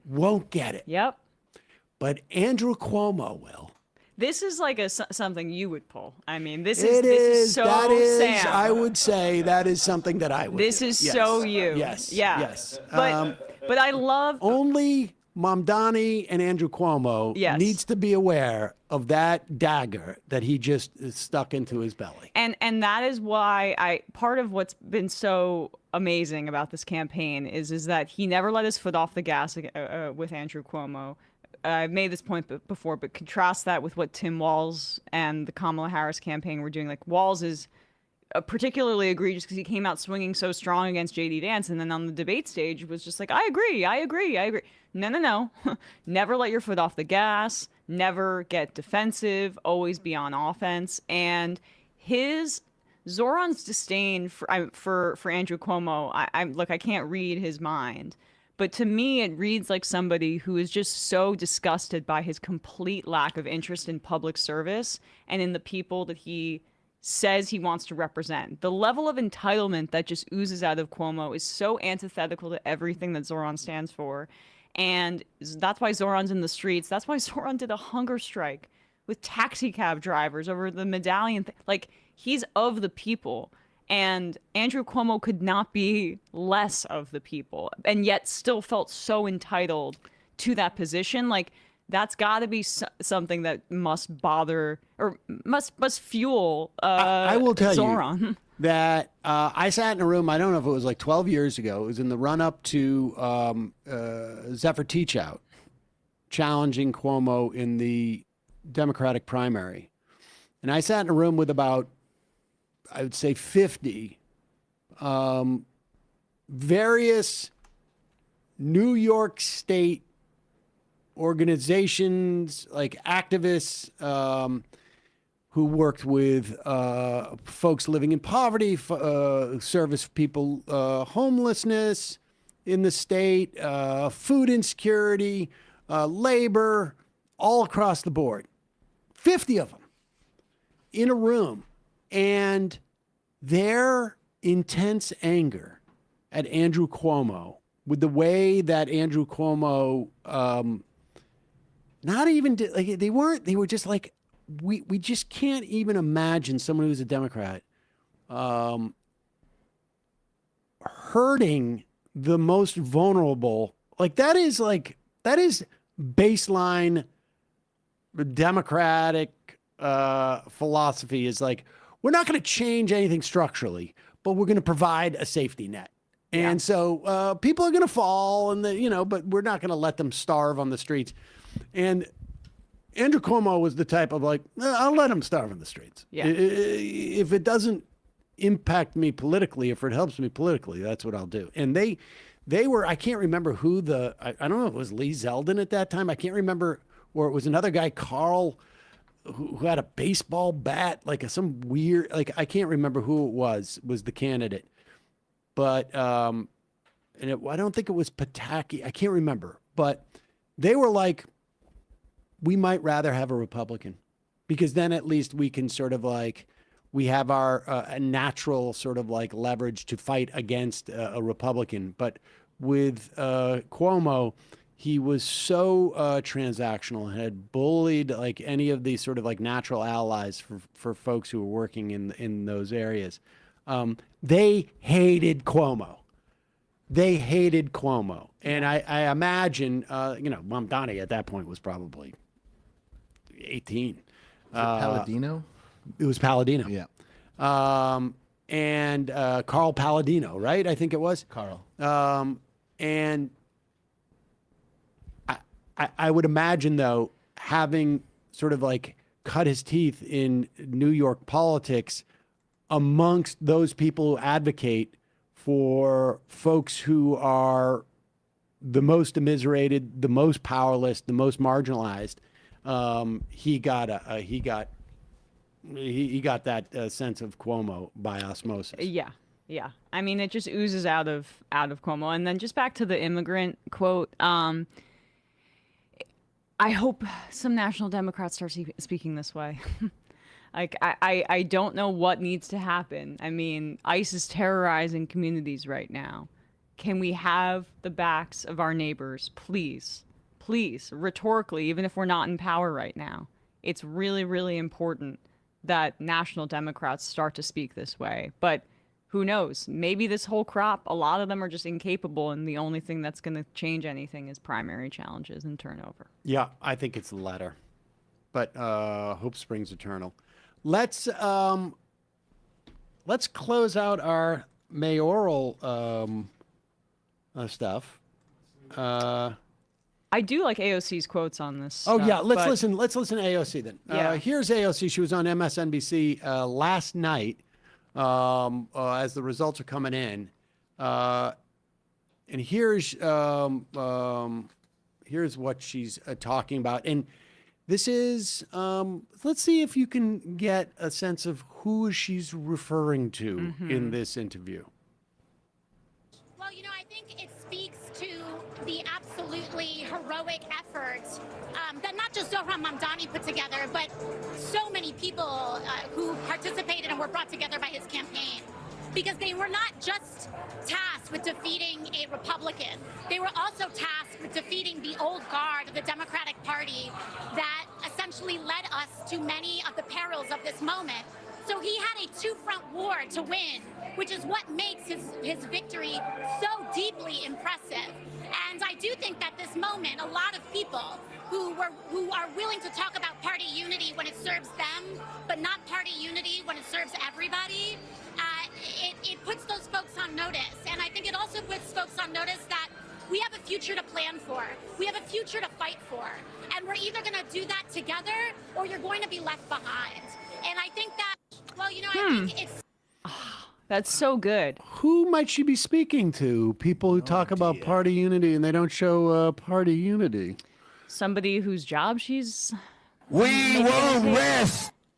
God, I wish she was up in 2026. Well, let me just see if I... Can you read that? Somewhere written down whom that might be. I don't know. And that is not Kentucky Fried French fries. No, it is not Kentucky Fried French fries. She's absolutely right about the obstacles that Zoran faced. And I would say a third thing, too, not just the parties, both political parties, basically.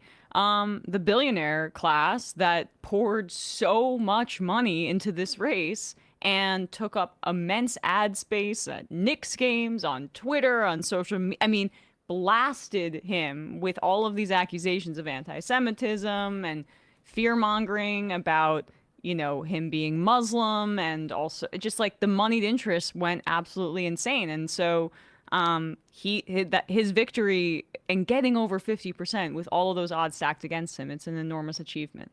I feel like a bit of a sucker because I bought tickets to go see the Nets Celts in a week or two. And with the upwards of 1 million people leaving the city, I know that's got to impact the ticket prices. Are going to collapse. Yeah, you should have got the and I should have waited. Insurance, yeah. You should have waited. Price drop guarantee. Can't wait to see all those people. Celtics are also doing their best to devalue their own tickets. Why are you going to say something like that? You guys I'm a Celtics you're fan. on the same side. No, it's just I think like they're one big man away. Yeah. They're one big man away. Like Prime Wilt Chamberlain. One really good big man away. Yeah. So, Tatum is on the bench these days too. You're right. He's hurt. But sitting there, he's not so hurt that he can't sit on the bench. Okay. That's a good sign. Jeez. It's only like 6 months away from him. I'm looking at it from a positive perspective. Tickets aren't cheap. Yeah, that's what this is all about. You're just regretting the purchase you made? No, it's going to be a nice night with my son. It's just that the tickets are not cheap. What did she say at the end there? I forget now what we were talking about. Dang. What About being left behind? Oh, we have a future to fight for. That's the other piece. Is the gerontocracy. Yes, but it's not even just the gerant. Like Bernie knows we're fighting for a future, and I know he's the exception. I get it, but like they don't talk about anything in the future. They just talk about defending the freaking ACA. They don't talk about any positive vision the Democrat she's referring to. They're just defensive the whole time. And that's why people are starved for a campaign like this, because it speaks about a vision for the future that's alternative and something that's distinct from what we're seeing right now, which is horrific. So an alternative vision is probably something potent that the Democrats should get behind. Yep. Yeah. You need to be cultivating towards something. You can't just maintain things. Exactly. And you see how maintenance is an electoral liability, because it makes you seem as out of touch as the Democrats are. It's why the Kamala for they, them ads maybe did have an effect, but it's not in the way that the pundit class talks about it. That it's like, oh, anti-trans stuff is really good for the Republicans. We just saw in Virginia this dynamic play out. They went so hard against Spanberger with anti-trans ads. That was their focus. And she won with the biggest margin in the state's history. And it's not because people are so anti-trans, and they may say it in a poll. They may not be as progressive as we want them to be on those issues in the poll, but it doesn't motivate them to vote. Public opinion polling is meaningless if it's not connected to people's voting patterns. And we've seen this time and time again. The inverse of this is like gun control, which is an issue that is widely popular but doesn't drive elections, and when it does, it's the nuts in the 20% that want no gun control that drive the elections. So you can't just read polling data and say, oh, this is where Democrats have to be, the popularist method. This is about what motivates people. We all, and so Spanberger won in spite of that overwhelmingly. And just to wrap up my point, the Kamala for they them thing was more like she's out of touch with your material needs. That's what that signaled. 51% of voters, and understand this is all exit polling stuff, and so it's not always necessarily the most accurate. But let's just assume it for the sake of argument. Yeah. 51% of Virginia voters said that support for trans rights had gone too far. How you know this is soft, a soft belief, and let's also be clear. Before marriage equality existed, I don't even think it had popular support amongst Democrats, never mind across the board. Just so that you understand how these things change as a function of what politicians say, whether they address it or not. But let's just say this 51% had gone too far. This is after Earl Sears, the Republican candidate, and Republicans had spent millions on hammering this point. They went all in on it. But 22% of voters who agreed with Earl Sears on that issue ended up voting for Spanberger anyways.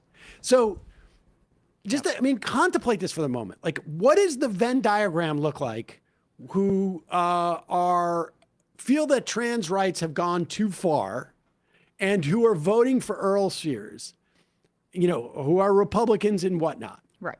And she lost almost a quarter of people who agreed with her on that issue, which is, if 50% agreed with her on the issue and a quarter of those abandoned her and voted for Spanberger because they did not care at all about that issue.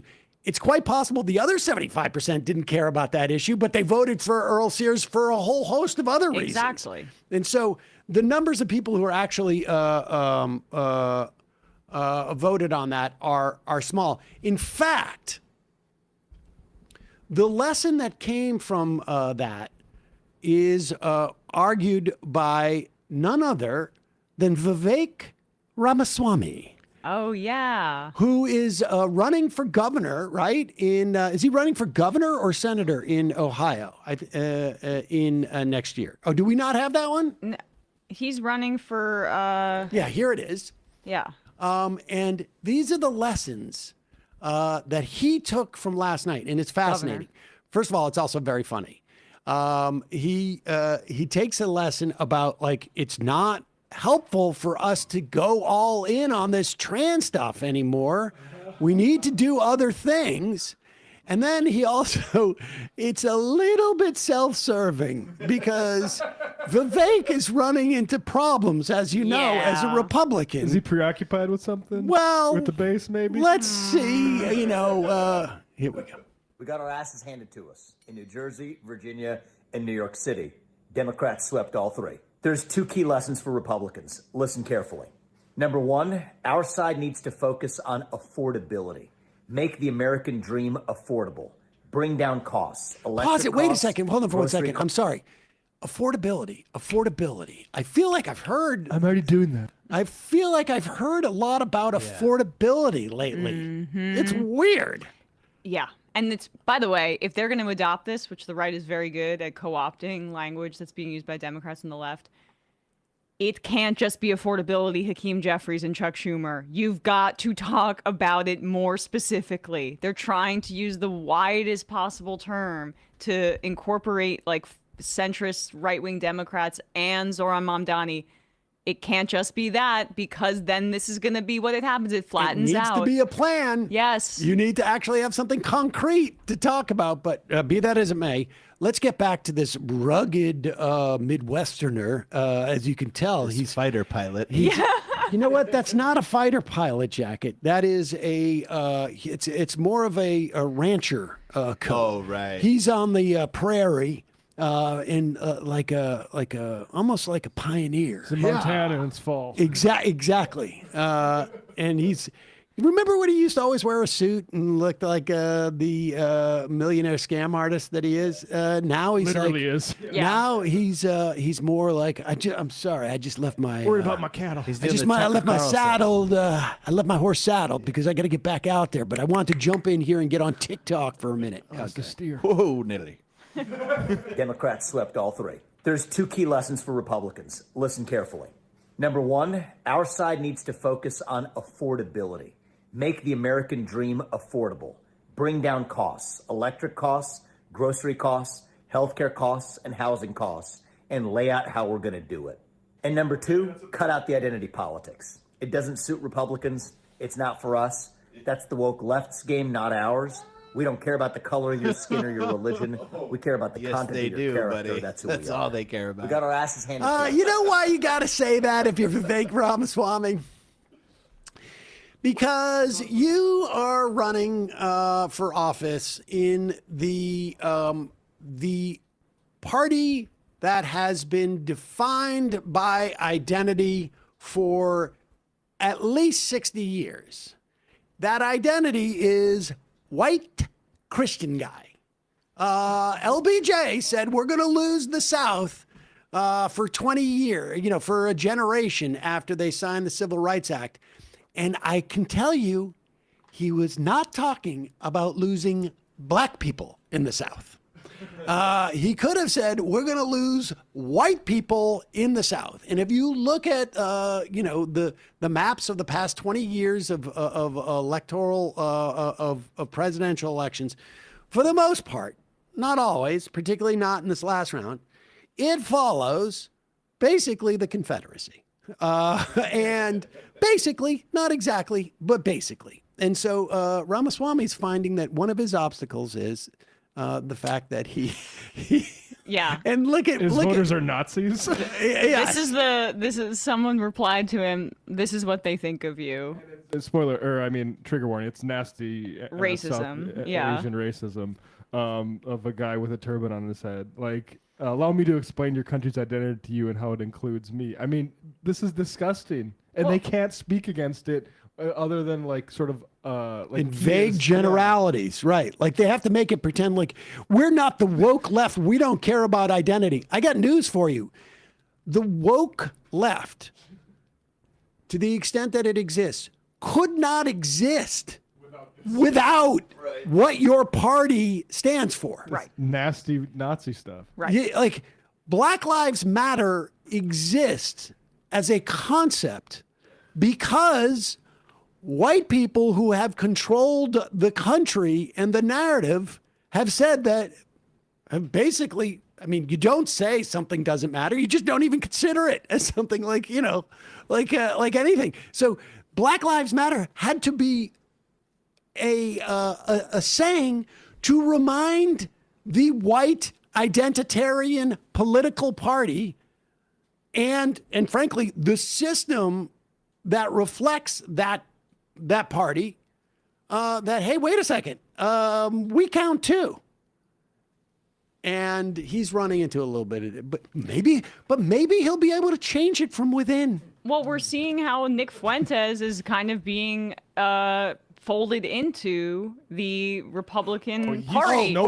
Excuse me. I think the Republican Party said we have some disagreements with them. He's taking it over. We don't see eye to eye on everything. We're a big tent. We're a big tent. And we can do nothing to stop him. The Heritage Foundation came out proactively to basically say, we find him to be a part of like the acceptable part of the right. Like his ideas as a Nazi are worthy of debate. That was what that video was meant to indicate. Yeah, we disagree, but they're worthy of debate. Unlike the non-Christians who criticize Israel, they need to be suppressed by our policy and legal arm. And the guys like Vivek Ramaswamy have to work overtime to try to deny that very fact in the party. But I mean, look at all that crap JD Vance is eating over his wife right now because Nick Fuentes won't stop making videos. Oh my God. Ann Coulter is like, I really like you, Vivek. I would never vote for you because you're brown. Remember that kid, that Christian nationalist kid that said that stuff to him at the TPUSA event? I mean, it's horrific. It's gross. But this is the party he's willingly a part of because he's a rich, greedy asshole. And that stuff is taken up on the right because the alternatives are people like Vivek or this kid, Brylan Hollyhand. I don't know if I want to play this, but this is the guy who they're sort of really trying to make. Oh, is this the new Charlie Kirk? This is the new Charlie Kirk. Is this the guy who got stuck on the his first big coming out video? Private jet. Was on a private jet, and everybody was like, "Hey, dude, you need to brush up on this." And his dad's like a government housing builder in Alabama or something like that. Which Manning brother is his father? And it appears, maybe I don't remember. Maybe we can pull up the jet thing just for comparison? But I think he's trying to rebrand. I think is he brushing his hair differently? I mean, you look at he when went he from first... right to left to left to right. Did he really? So when he first came on the scene, he looked a lot different. I'll see if I can find a picture of that. But here he is. Hey, I've just come from. I was just on a golfing trip in South Carolina, and now I'm up here on my. Check out the rollie. My jet. Augusta National shirt. Oh my God! Is that what he has? Yes. Oh, I was just saying that because he nailed looks. it. No, that's literally the logo. I can tell even. Yeah. What's up, America? It's me, a fellow Republican. I'm about 30,000 feet over Langley right now, and I just want to say that I've got my finger on the pulse of conservative politics, which You certainly do. Yes, he does. Yes, you do. All right, let's go to this guy. Yeah, he's got the finger on his the geriatric pulse of 80-year-old conservatives maybe with this comment. Well, David, you see, socialism is the gateway drug to communism, and that's really the threat we're facing today, regardless if he wants to address that or not. You know, for my parents' and grandparents' generation, socialism seemed like this far-off threat overseas, but unfortunately, for my peers today, we're seeing it right here in the homeland. And it's knocking on City Hall's front door. We have to wake up to that. How did we get to where we are today? Well, what I think happened, David, is actually we had activists and teachers' clothing seep into the education system and indoctrinate my peers and I for feeling guilt for American capitalism. And to my peers watching your show this morning, I just want to simply say...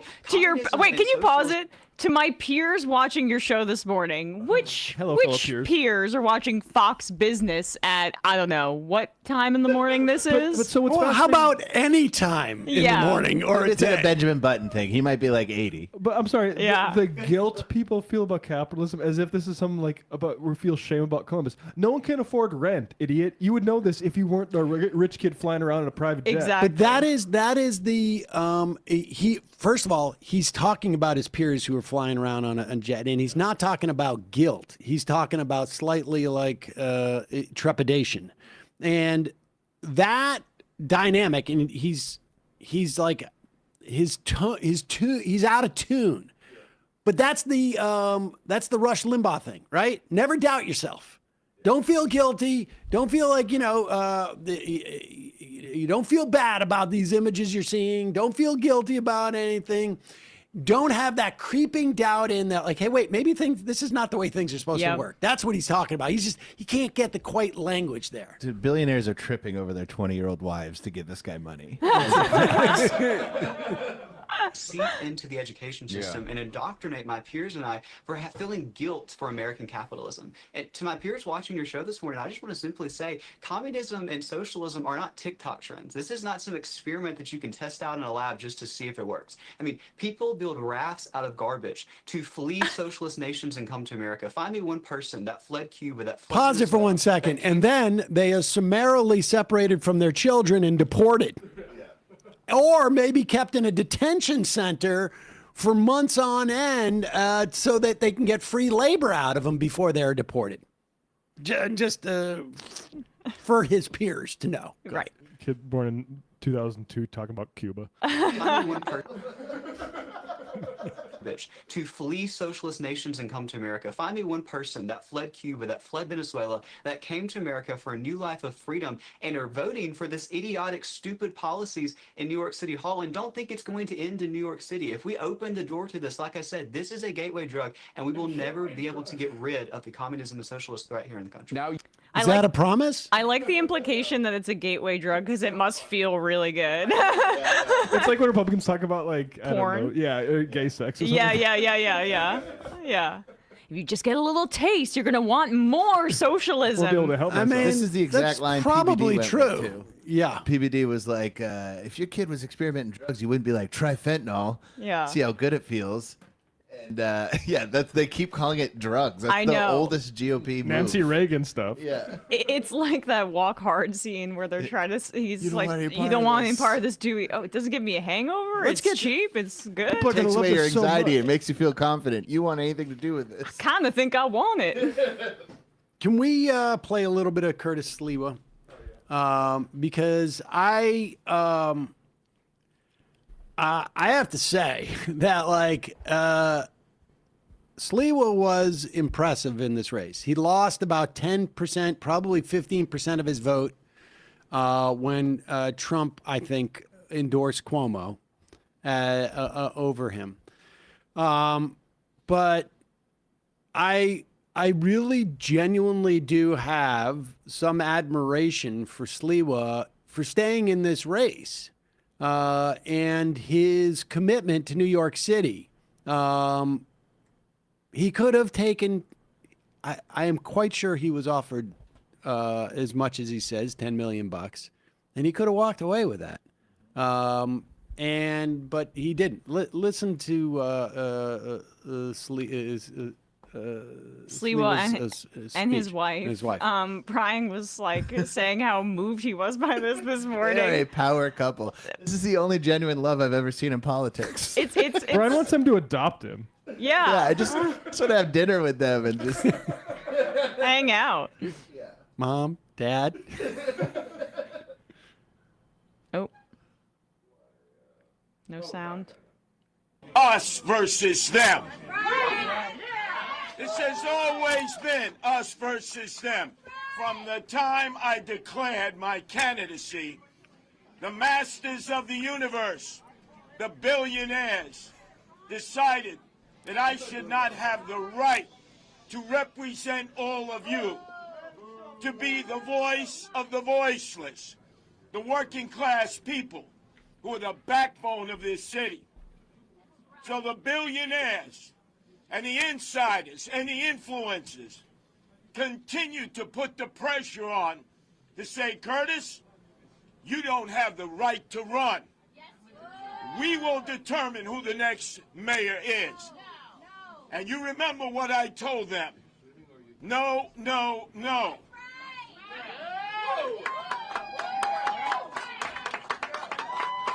And then they bribed me as much as $10 million. And I'll never forget, my great wife Nancy was listening to that final call when a person said to me, come on, Curtis, everybody has a price. Well, guess what? We don't have a price. You can't buy us, rent us, lease us. We are not for sale. We are the people.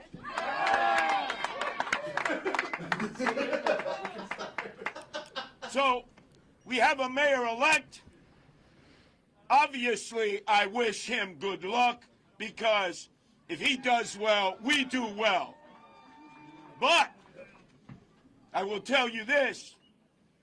We have spent 2 years organizing this movement. It's not just Republicans or Democrats or independents. It's animal lovers. It's as she scratches the scruff of his neck. Yeah. She's like giving him a massage during it. But honestly, like, I really like have both admiration for him not selling out and him not selling out in a way where he understands that and had some genuine, sincere sense that he was running on behalf of average New Yorkers, and he wasn't going to sell them out because he knew he had no chance to win. Yeah. And he could have taken that $10 million and would have been fine. I mean, frankly, I'd vote for him over Andrew Cuomo. 100%. 100%. I mean, he understands the key divide of our time, which is should these parties become vehicles for dictatorship by billionaires? I mean, he is, we said this before, but like one of the more accurate, authentic portrayals of a voting base. Like, he's like a New York Republican. This is what New York Republicans are like in the city too. His crime prevention thing. I mean, it's a version of like community organizing that like I don't necessarily think is very helpful. It's a little wacky, but it is of the Whack Panthers. That's pretty good. But it is of New York, right? It's not a so many. This is what it would look like for a Republican to not be actually bought, and pretty much every Republican is in the country. It's bizarre to see. Yeah. Honestly. He's like the petri dish. Yeah. Because he's not relevant enough to have like interest from billionaires to buy him, basically. Should we play that clip from the Cuomo rally where they got very mad at him? Yeah, it's real quick. There's some not safe for work language from this. I don't want to assume he's Italian. That would be anti-Italian. This guy? Yes. He looks like central casting mobster situation, so fair assumption. What a Katzman disguise. But like as we said, that even if 100% of Sliwa's votes went to Andrew Cuomo, Zoran still would have won because he got over 50%. It would have been close, but this makes no sense. Wow. I should say, Sliwa, someone asked on the IM, Sliwa's been married 4 times. Oh. Best thing that ever happened to him. His last wife was the Queens County District Attorney, and she is a member of the Democratic Party. Interesting. Very interesting. Okay. Dun, dun, dun. Oh, Melinda Katz? I know her. Of her, right? Her name was Katz? Oh, yeah. Anyway. Well, that's what he liked. That's why he liked her. All right, I'll play this. That's funny. He got paid by Soros and Andrabi. He threw the election. Curtis Sliwa threw this election. Look at your shirt, buddy. Wake up, New York. Shame on you, Curtis Sliwa. You threw the election. You're a scumbag. You will never be loved in New York City ever again. You are a scumbag. Responsible. Not only is this guy a ding dong, he can't do math. Yeah. He can't do math. If Cuomo got all of Curtis Sliwa's the remaining 7%, he still would not have beat Mamdani. He's definitely not a bookkeeper. No. No, the bookkeeper we keep. We have the bookkeeper. We keep him very, very safe. I do like the idea of Curtis Sliwa getting another mob attempt on his life, but this time it's because he didn't drop out of the mayoral race. I got shot 45 times with hollow tip bullets.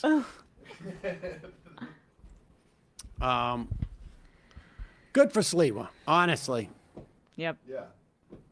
And notice for all other Republicans, do you want to make that bargain with billionaires that you don't have a party really? It's just whatever the guys with the money decide, and you're just basically a uniform for it. Yep. Or do you want somebody who actually fights for New Yorkers, even with a pretty insane ideology? I would say like Curtis, he's earned his wet food tonight, buddy. We should get Curtis to do our Smalls reads. My cat's like the turkey broth. It's like a 45-minute ad. All right, I think at one point we got to start to organize too and protest in front of Cuomo until he leaves the state. Oh my God. We He played better it go- last night on the stream, and we don't have a clip pulled just yet. But his speech last night was the only time I've seen energy from him through this Oh. entire campaign. He's so happy for I this am to be so over. happy to be done with this. He had a Hawaiian shirt on under his button-up shirt. Passport in his pant pocket. All right. Let's play this. What is this clip? AOC posted this to a TikTok last night. I was surprised to see it. I thought it was another part of my algorithm that was showing up on the feed. But this is Stavros Halkias, the Stavi show, and Stavi's show's amazing, by the way. I just gotta say, it's like really my mood elevator every week. I love Stavi's World. I can't believe he's just like getting all this prominence on the left. I mean, it's great. It's great. some great political analysis here from the son of immigrants. Yeah. It's very funny that some people might call Zoran a Nepo baby because his mom makes indie films, whereas like Andrew Cuomo's father's name is on a bridge. He was the governor. What are we talking about? I'm Stavros Halkias. I'm a comedian. I'm from Baltimore originally. I've been in New York City now for 10 years, 10 of those years in Astoria. Living in an affordable New York City is really important to me. I've been very lucky, I've been very fortunate to be pretty successful in my career, and money hasn't been a problem the last few years, although who knows. But I grew up working class. My parents struggled a lot of the time. And a candidate that is dedicated to making things more affordable for everyday people is exactly the kind of candidate that I want to support. Andrew Cuomo's disgraced. He sexually harassed his staff after he was basically thrown out of being governor. He felt entitled to being mayor of New York City. And I think that's a big problem with the Democratic Party in general. You have a lot of these corporate Democrats. They've lost touch with an average person. I don't think it's a coincidence that right now in this moment, an unknown assemblyman has become a political phenomenon. It's not about Zoran. Zoran's, look, I like the guy, he's a nice guy, but it's the fact that he's speaking to the concerns of working class people in a way that I think neither party has done for decades at this point. Zoran and the policies that he is talking about, the affordability issues that most people are really worried about, they're worried about making their rent. They're worried about health care. That has really galvanized people. That's really given them a lot of hope. In a time where, frankly, it's gotten a little scary, gotten a little hopeless when you see what the Trump administration is doing. Yeah. Good for I really Stav. appreciate the "it's not about Zoran" thing. That, like the cult of personality stuff. I mean, he's obviously Yeah. so charismatic, but that's not the point. No. Yeah. And Zoran has been very, very explicit about that in Exactly. the entire way. And I have to say, at the event, we had over. There was probably about close to 3,000 people, and maybe even like another 500 or 600 outside at least. Everyone you met, and they're all volunteers. Everyone you met had been door knocking or coordinating. We met a lot of people who were Majority Report listeners who were like, I've been door knocking every day, or I'm managing, North Queens, or, I mean, people just, the amount of people who were invested enough to work for this victory for Mamdani. I mean, I don't know how you measure this, but I don't get the sense that like the city has seen anything quite like this in ages. I mean, honestly, probably not since like Tammany Hall days. Did you see this kind of sort of like broad-based, where 10% of your voters actually were volunteering for the campaign? I think it's just, it was so impressive. Really. I mean, but it's also, I mean, when you reference Tammany Hall too, like the analogous time right now politically is probably the Gilded Age in terms of like what's happening on the federal level. Trump's openly saying that, that's what he wants to emulate. Those are the politicians with the tariff policy with William McKinley that created the conditions for the Great Depression and the insane amounts of income and wealth inequality that we've actually like exceeded, I think, at this point. So that this is an opportunity for real political change. And you brought up FDR last night, but this is where hopefully we can see some I wonder if movement Trump like that. remembers how McKinley's term ended. Yeah. Not that I'm not calling for that. I'm just wondering if he knows that. I'm not trying to be. I think that's part of why he. I think that's part of why he was into it. Like back there was why he was obsessed was because of the assassination. Well, he survived though. Go on. God Sorry. though God saved me. him. Yeah. It's very important that compared to when there was a lot of hopeful energy like this in 2008, that the Democratic Party is not in charge of keeping the mobilization alive, and it's in hands like DSAs. It's huge. It's huge. Well, it's also, I mean, frankly, it was Obama. I mean, it wasn't, it only Obama became, for America? it only became, it was Obama for America, and they moved it into the DNC. In the summer of 2008, the Obama campaign explicitly said to all the donors, you do not donate to outside groups. You don't donate to Acorn or to Planned Parenthood or to Move On or to any of the outside groups that are going to mobilize. We control everything. That way we can turn the spigot on and we can turn the spigot off.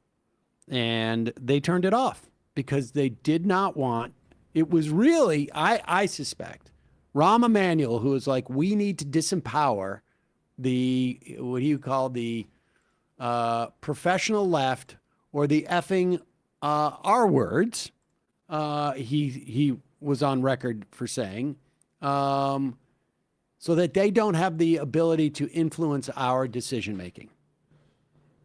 And it happened, and Obama was inoculated from that criticism. I mean, I distinctly remember it would have been the September of 2009. What's that? Oh, September 2009. And there was one element, and I can't remember what it was. Obama had promised to put in some type of, like, I think bankruptcy forgiveness or cram down. Maybe it was a homeowner cram down in a bill, and he didn't do it. And by September of 2009, some of us were like, this is going sideways. This is going sideways. And then it really did. Digby was very much on it in that year because she had flagged that Obama kept talking about entitlement reform. And so Obama, tacked to the right, and they had disempowered what existed of, like, the people power. And Mamdani is doing the opposite. He's going to keep it because people are going to, that is going to be in his back pocket when he goes to Albany. And it's also reflective of an ideological difference. So, I mean, like, it appears as a tactical difference, but it really is tied into an ideological difference. If you are looking for more democracy, which means less concentration of wealth, less concentration of political power, more involvement and autonomy, or I should say, autonomy in the, or sovereignty, I should say, within the context of our economy. And you necessarily need the people to be engaged. Yep. It's consistent. If you don't necessarily believe that, if you, like Obama, believe that, like, Robert Rubin and Geithner were masters of the universe and they know what they're talking about, and at the end of the day, there is a hierarchy for a reason, and he never ultimately had an issue with that because he knew how to work that hierarchy, then it's just a tool. Mm-hmm. That you can discard. In some instances, you want to discard because you don't want it to work against you. Yep. Let's go to Donald Trump, because I think the other part of this is I'm looking forward to this, the men who are taking this lesson away, which is that 81% of young women voted for Mamdani in NYC, 80% for Cheryl in New Jersey, and 78% for Spanberger, Virginia. And Scott Adams says, I found the problem. Yeah.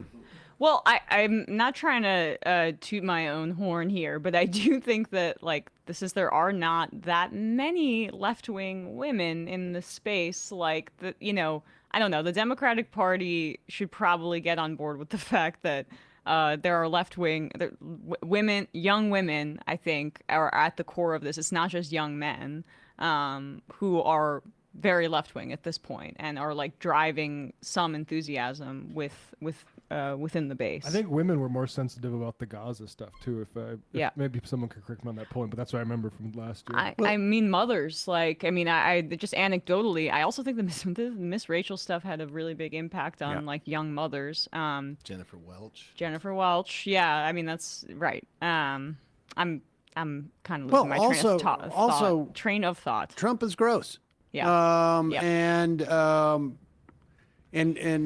I mean, Trump is gross. He's a rapist. You're gross. I mean, and also for that support with Mamdani, it turns out like Me Too didn't, there's not the Me Too backlash for young women. Like they still don't want to support a rapist or not rapist, sexual assaulter like Andrew Cuomo. What's also fascinating about the Mamdani race, and that, then we'll move on, is if you go back and look at that video he did in the wake of the Trump, I think we played it the other night, right? We played it last night. Yeah, where he goes out and asks people why. He goes out and asks people why they voted for Trump in his district. And now you could go back. They edited it at the time, presumably to reflect what was really there. I can't imagine he was like, "We're going to cut out this issue about James O'Keefe style." Yeah. Let's cut out the thing where people are upset about the idea that healthcare would be free, and just keep in the other stuff. No, you look at that video that he produced it over a year ago now, or probably about a year. Yeah. A week after the election. A week after the election. So yeah, about a year ago. And his entire campaign was developed in that week. Yeah. I mean, I'm sure he had these ideas beforehand, but they basically said affordability, Gaza. Yep. Affordability, Gaza. And he basically built the campaign around that. Which, on one hand, sounds like, oh, that's a pretty obvious thing to do. And on the other hand, sounds like completely revolutionary. Yeah. Like, wait a second. You went out and asked your constituents and literally just did what they asked for? That's weird. All right. Here's the other part of this.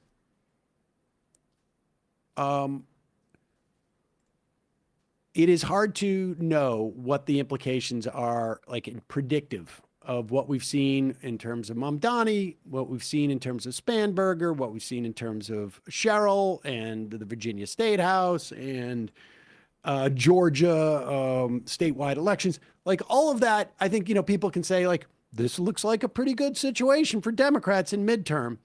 We can't know. But I think that's a fair assessment. If we're making that assessment, Democratic lawmakers are making that assessment. Republican lawmakers are making that assessment. Stephen Miller and Donald Trump and Russ Vought are making that assessment. They have been trying to make sure that Republicans win these midterm elections. They're trying to gerrymander. California just went with Proposition 50. California is going to mitigate some of that gerrymandering. Maryland might mitigate some of that gerrymandering. We may see it in other states. They have a notion now of like how over the median Democrats have to perform, and they're performing that way, at least now. So their level of panic is going to increase. They need to win these midterm elections because if Democrats take the House or Democrats take the Senate, either one, they can start having hearings. They can start interfering with ICE. They can start interfering. I mean, they can't do everything, but they can build upon this. They have a platform. And so Trump is terrified, I believe. And I think we're going to see federal troops in New York. I think we're going to see federal troops in other blue cities sooner than we would have and with more force, because they want to create a chaotic environment. I don't know if that will necessarily work, but that's what their theory is. And Trump wants to get this shutdown over with. And so he's been telling them, like, you know, get rid of the filibuster. But without compromising. He wants to get the shutdown over with, but he doesn't want Democrats to have any input. It's part of what the strategy of Mike Johnson sending all those House Republicans on paid vacation for that long was twofold. One, it was because he wants to avoid the Epstein files, and he doesn't want to have to swear in Grijalva to force a vote on that. But perhaps even more importantly, within the context of what we're talking about, he wanted to signal that the negotiation's over. The bill that the House passed is what the Senate needs to eat fully. And if they don't pass it, then we're just going to keep the government shut down. But it's untenable right now. Right. And he knows that he can't show any weakness. Yep. If the Republicans even negotiate this stuff and don't screw over the Democrats, it's basically showing some weakness, and they're going to fill that vacuum. Here we go. It's time for Republicans to do what they have to do, and that's terminate the filibuster. It's the only way you can do it. And if you don't terminate the filibuster, you'll be in bad shape. We won't pass any legislation. There'll be no legislation passed for 3.25. We have 3.25 years, so that's a long time. But when they can't do an extension, and John, I think they've done an extension every single time they've ever been asked forever. This is the first time they haven't done an extension. Extensions are supposed to be easy, but if they won't do an extension, they won't do any bill, even a simple bill. And we should do our own bills. We should get out. We should do our own bills.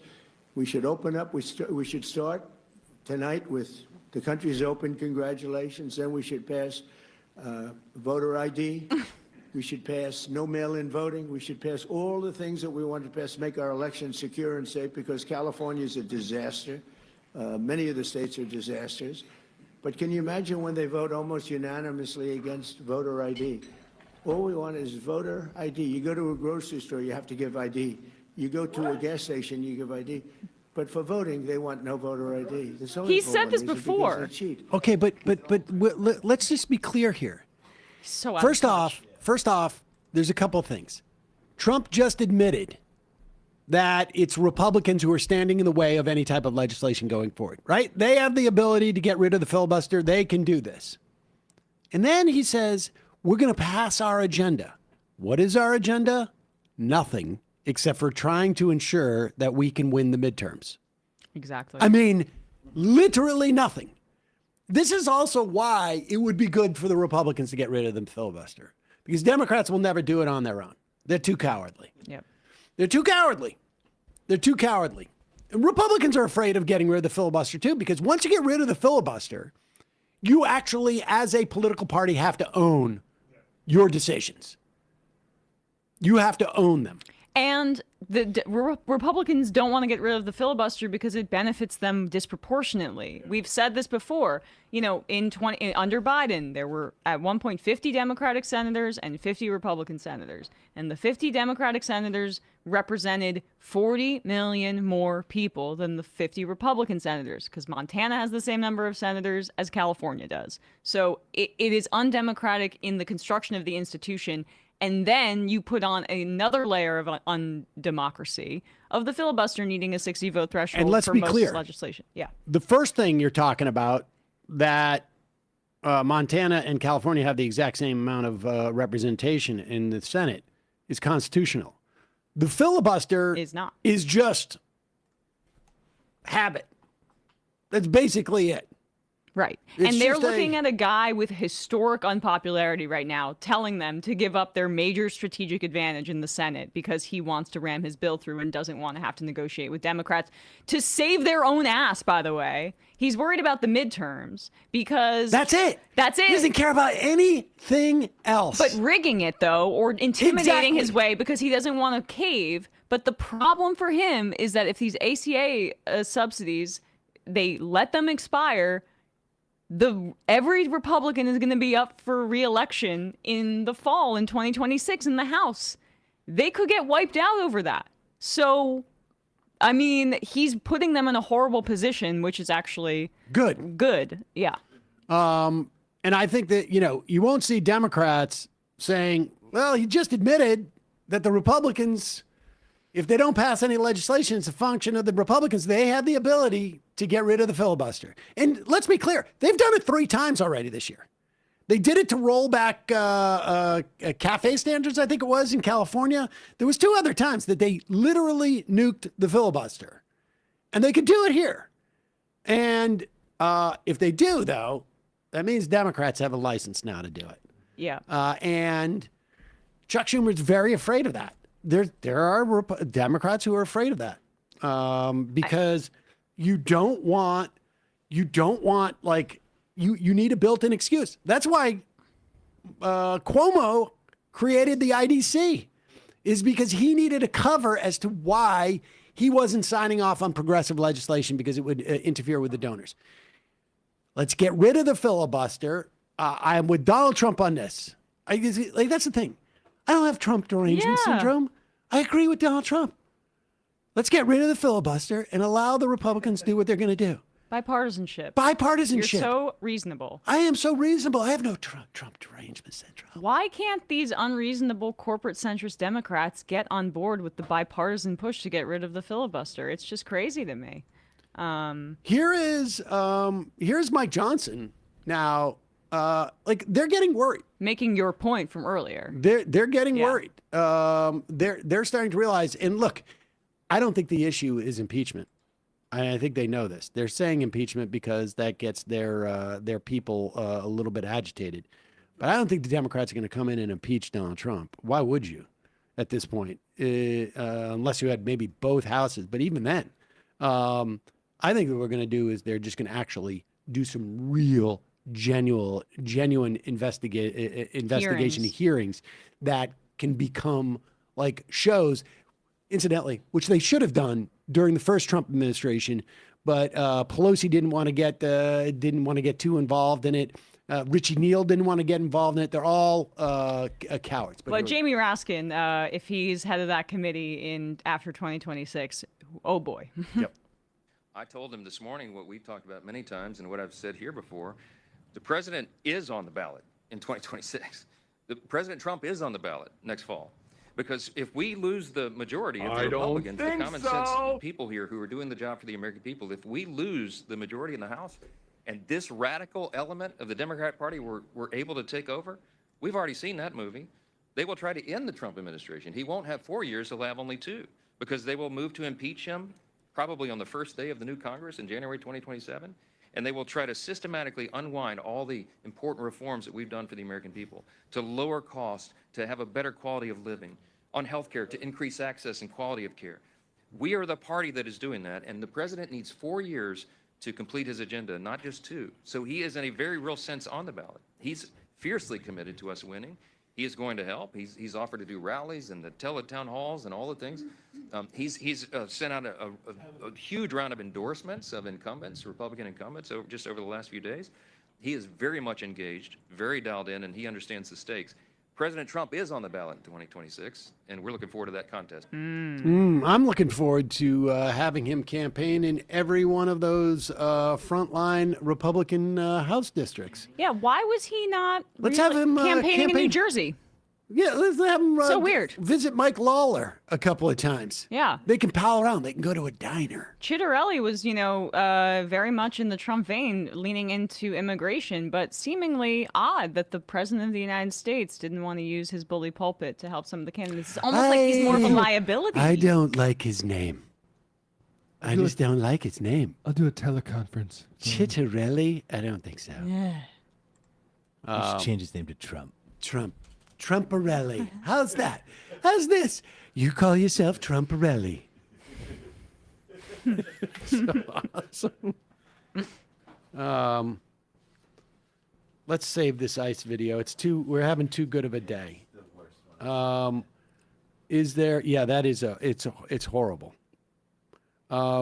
Is the Ruben Giuliani thing fun? or what about Hassan confronting Olivia Reingold? That's a nice one. Yeah, this is fun. We were at the party last night. I mean, the campaign, the election, the speech. We watched the speech. The speech was amazing. Just the energy and the people in there were just. Everybody was so invested. Everybody had literally done stuff. I haven't felt that way since Nevada, Bernie. I was there for that, and going to those Bernie rallies, that was like the hope. But it's even better because we still had this was the general election. He's going to be mayor, and that energy. It's just, and it's our community. It's where we live. It's beautiful. So, and it was really interesting too because and it didn't even occur to me until Usamah, our first guest, had said I looked around and I'm like, oh, I've interviewed a bunch of these people, and we know these people from reporting. I did not feel alienated. Also, a ton of listeners. Yeah. Did not feel alienated like I do in almost every other situation, and I felt a little alienated, but I didn't feel as alienated as I generally do. At events like this, yeah, where anywhere they treat us like not lepers. Not just events, Okay, not just fair events, enough. just about anywhere. And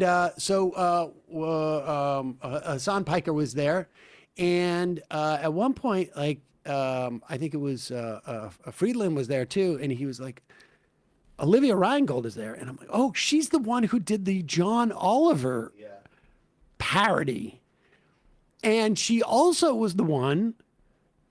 She did the John Oliver parody because John Oliver talked about how she wrote a really hard-hitting blockbuster article exposing the fact that some of the Palestinian children who were starved to death by Israel were already sick. And therefore, it's not as bad that you're starving sick children versus healthy children. It's not like you're starving healthy kids. That's the logic, incidentally, that goes there. And just a little wrinkle to that, Oliver in his expose, it may be my favorite Oliver segment ever, the Barry Weiss one. People should all watch it. But in her article, she claimed that the hunger organization that was measuring starvation had changed their methodology so radically, and so that's why you can't trust this. What they had done was, because traditional medical tools aren't available to judge the risk size of the children that are being starved to death by Israel in this genocide, you might have to use a different material to measure the width of their wrist. So this is the level of barbarity that this person is operating in with her smear campaigns, or rather propaganda is a better word for it. And here's Hassan Piker at the event and running into her.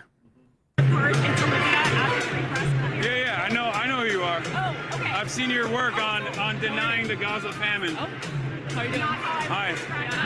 But you guys... You did do that, though.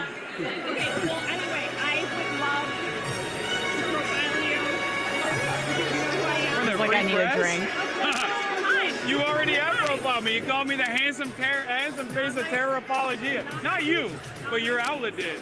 Which, by the way, I did not have an issue with at all because they used a handsome photo, so it was cool. Well, anyway, I literally, I put that article on as one of my favorite articles anytime someone asks. I love how familiar you are with the free press. I'm a media demon. Of course, I'm familiar with the free press. I do media. No, I'm not a free presser. I do media criticism as a part of my job. So, of course, I'm familiar with the free press. What? I just heard a lot of love for the free press right there. Yeah, only for that one specific article. But Okay, well, anyway. Nice to meet you. Can she not tell? Okay. I'll tell you what I find. Go ahead. You start. No, can she not tell that he hates her, or that he's joking? She doesn't care. It's just... No, put it back up. Because I know I notice weird things about these things, but it's because I have spent so much of my life videotaping myself in one fashion or another, that I become hyper conscious of these things. She knows where the camera is. She wants to capture that she is on with Hassan. And you can see she's not looking at him. She's cheating halfway to camera to open up like her like look at like she's looking at his shoulder. She was apparently shadowing him the whole night, by the way. But like, this she's is writing what an article. This is what Yeah. she desperately wanted was this video thing, and to make sure that her face is out there. So she's doing everything she can to like cheat to the camera. You can sort of see it. It's bizarre. It's so weird. And I never... This is also the woman who, like, when she was doing the John Oliver thing, was like... I know her eyeliner. Yeah, it was very weird. Her eyeliner was insane. I mean, what is always striking, and I know you've said this before, like, when you get in... You're in a room with people that you've disagreed with or, like, really criticize, how 95% of the time people like treat it like a game, and they're shocked that you don't like want to talk to them. Or I mean, that was the whole Tim Pool thing. Yeah. Why would I want to hang out with you? And you do have sushi. Sushi and right. boys. And that's what I just like. I mean, the cravenness of somebody, obviously, to write an article of genocide denial. I mean, not much needs to be said, but it emblematic in like even just smiling or like even trying to interact with him at all.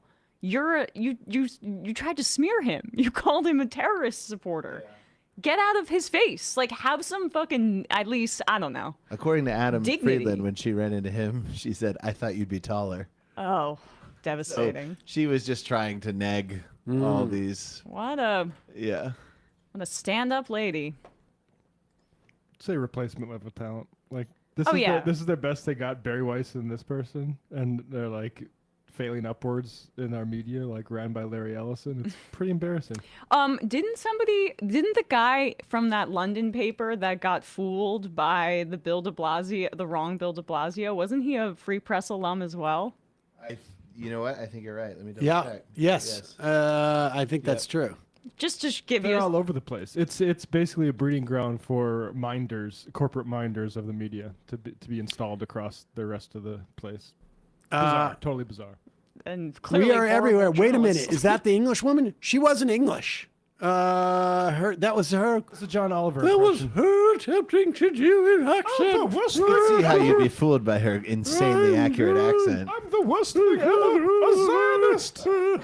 Oh. Classic Cornish accent. I mean, she had it regionally dialed in. She was so talented.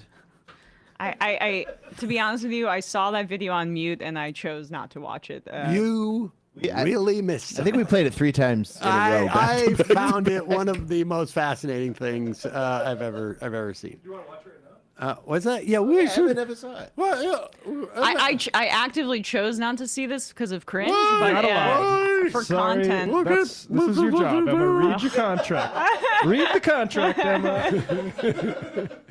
Welcome to Yesterday Today.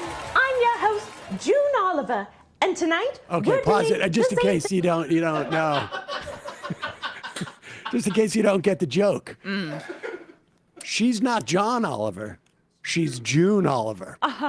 Okay. That's funny to me. It's like you think she's gonna say John Oliver, but she says June Oliver because she's a woman who is also like boys I know a guess girl. driving, wearing. She's Why would she wear the John Oliver she's wig? wearing the June, Right. the Be John June. Oliver wig and suit coat, but she's June. It's so confusing. They She's love obviously cross-dressing. yes, she's gender bending too because he does that. It's not just for Steven Crowder. But they love cross-dressing, but she doesn't want to go far enough to imitate a man, right? Because Right. that might be a little bit too transy. now it's a Or it little would make confusing. too much sense comedically. It would actually, like, the Yeah. amazing thing is, it takes, like, not even 3 seconds for the thing to be completely incoherent. That's what I think is amazing. Like, to achieve that level of incoherence Dolly. so quickly, yes. Watch your eye line. We always do, channeling our anger issues into a PowerPoint presentation. Our first victim tonight, get a load of this fatty, is Olivia Reingold, a journalist. Now pause it for a second. Oh my God. She referred to herself as a fatty, and I didn't quite understand that at first. I don't get it either. Because it's like, what? Did he call her? I can't imagine. Is that John Oliver's thing? No. I think it might speak to some other issues that she might have. Yeah. I think she should send this to her therapist. Well, I mean, didn't she delete this? Yeah, she did. That was the one sane move she's ever My made. therapist told me to take it down. I'm gonna say this. Reported facts that I did not like. I did not like them. Allow me to explain the job of a journalist. As a comedian, this is something I know a lot about. The number one job of a journalist is to increase happiness and diversity. And when a journalist fails to do that, that is not journalism. That is fascism. And look, I know I'm just a comedian, but I do believe if tried at The Hague under international law, she would be found guilty of war crimes, thought crimes, fashion crimes, crimes, and the worst crime of Where them is she all, looking? of being a Zionist. Wait, where is it she looks looking like off to? It's so It's like strange. she duct taped cue cards out of order all over her Exactly. ceiling. Why do they keep moving the cue cards everywhere? He kind of famously just looks at the camera the whole time, John Oliver. Yeah, I don't know anybody who is on Literally camera nobody does that on camera. Except June Oliver. Looks like you're having some kind of mental breakdown. Looks like a cat chasing a laser pointer. Crimes, and the worst crime of them all, of being a Zionist.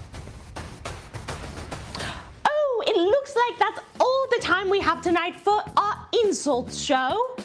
But if you'll allow me to plug a few upcoming appearances I have. On Tuesday, I'll be doing a tight five at the No Kings March. Then on Friday, I'll be doing my weekly live stream with Al Quds Network.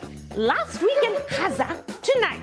Thank you, Boomers. Quds Good getting night, a Boomers. shout out. Sleep well. Yeah, shout out Al Quds Network. Okay, I love about this. Like, first of all, you can see how hurt she is by saying it's an insult show. Yeah. Yes. And then, an insult show. The insult show. Like, they just insult, and they don't know anything about journalism. On the Don Rickles Network. And then the Good Night Boomers. Yeah. Like, if boomers didn't exist, the free press wouldn't have raised $15. They wouldn't have raised $15. I mean, aside from whatever it is that came directly from the Israeli government. But in terms of like the Harlan Crows that support them or whoever, like they wouldn't have $15. And if this is what the kids are doing instead of the boomers for comedy, I got some very bad news for comedy. Your future is looking a little bleak. Never recommended ChatGPT to a comedian before, but I think it would help her a lot. She just maybe consulted AI for a second. Is there any way you could punch this up, maybe, or maybe just make it coherent? Oh. So she's got some issues, huh?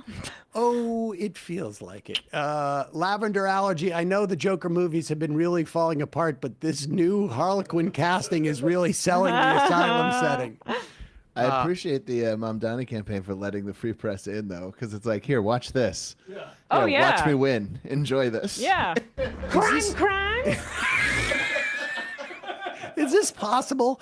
Calling from a 372 area code, I think she means June, like Jewne Oliver, not June Oliver. Who cares? I don't think so. No, it's so strange. Tyler in Colorado, Laurel Loomer vibes. Did Sam just reveal that he's not only a self-hating Jew, but also a self-hating boomer, says Mike from Bavaria? I got news for you, Chief. Gen X. Sorry. And in my also what I believe should be an extension of Gen X. I'm not even like at the edge of Gen X. Nice. Under my version of Gen X. I don't know. I can choose. All right, 5 of these and let's get out of here. It's been a long day. Crime.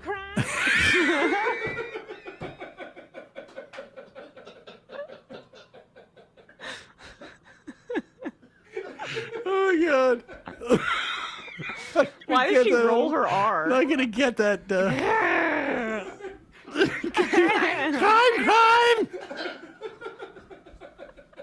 I seem to have cut my finger. She's doing that Julia Childs. Yeah. She saw that one time that Dan Aykroyd did Julia Childs. She's like, crime!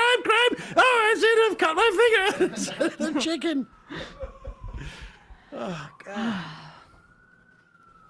Emma's Danish auntie. I like how Emma has to be high for every election coverage so as not to jinx it. It's stressful. Yep. Nefarious Bread. Once again, I am begging for a large hat to be added to the shop. I want a Max left hat, but unfortunately, I have a caveman head. We may need a minimum of caveman size hat orders. Yeah, we need at least 10. You got any family members who want one too? AZ Desert Gal. So happy the Dems dog walk Republicans all over the country.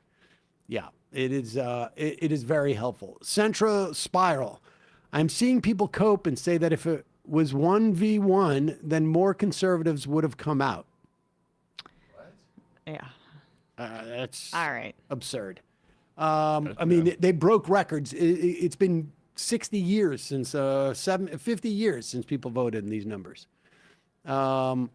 Frank Grimes official. I'm so happy. If there was less candidates, there would be higher turnout. Is an interesting theory. I'm so happy that Zoran won. I do worry about him and Kat, however. Depending on the work they do, they may literally send people to take them out. Look, I think there's going to be a lot of danger here. Andrew Cuomo.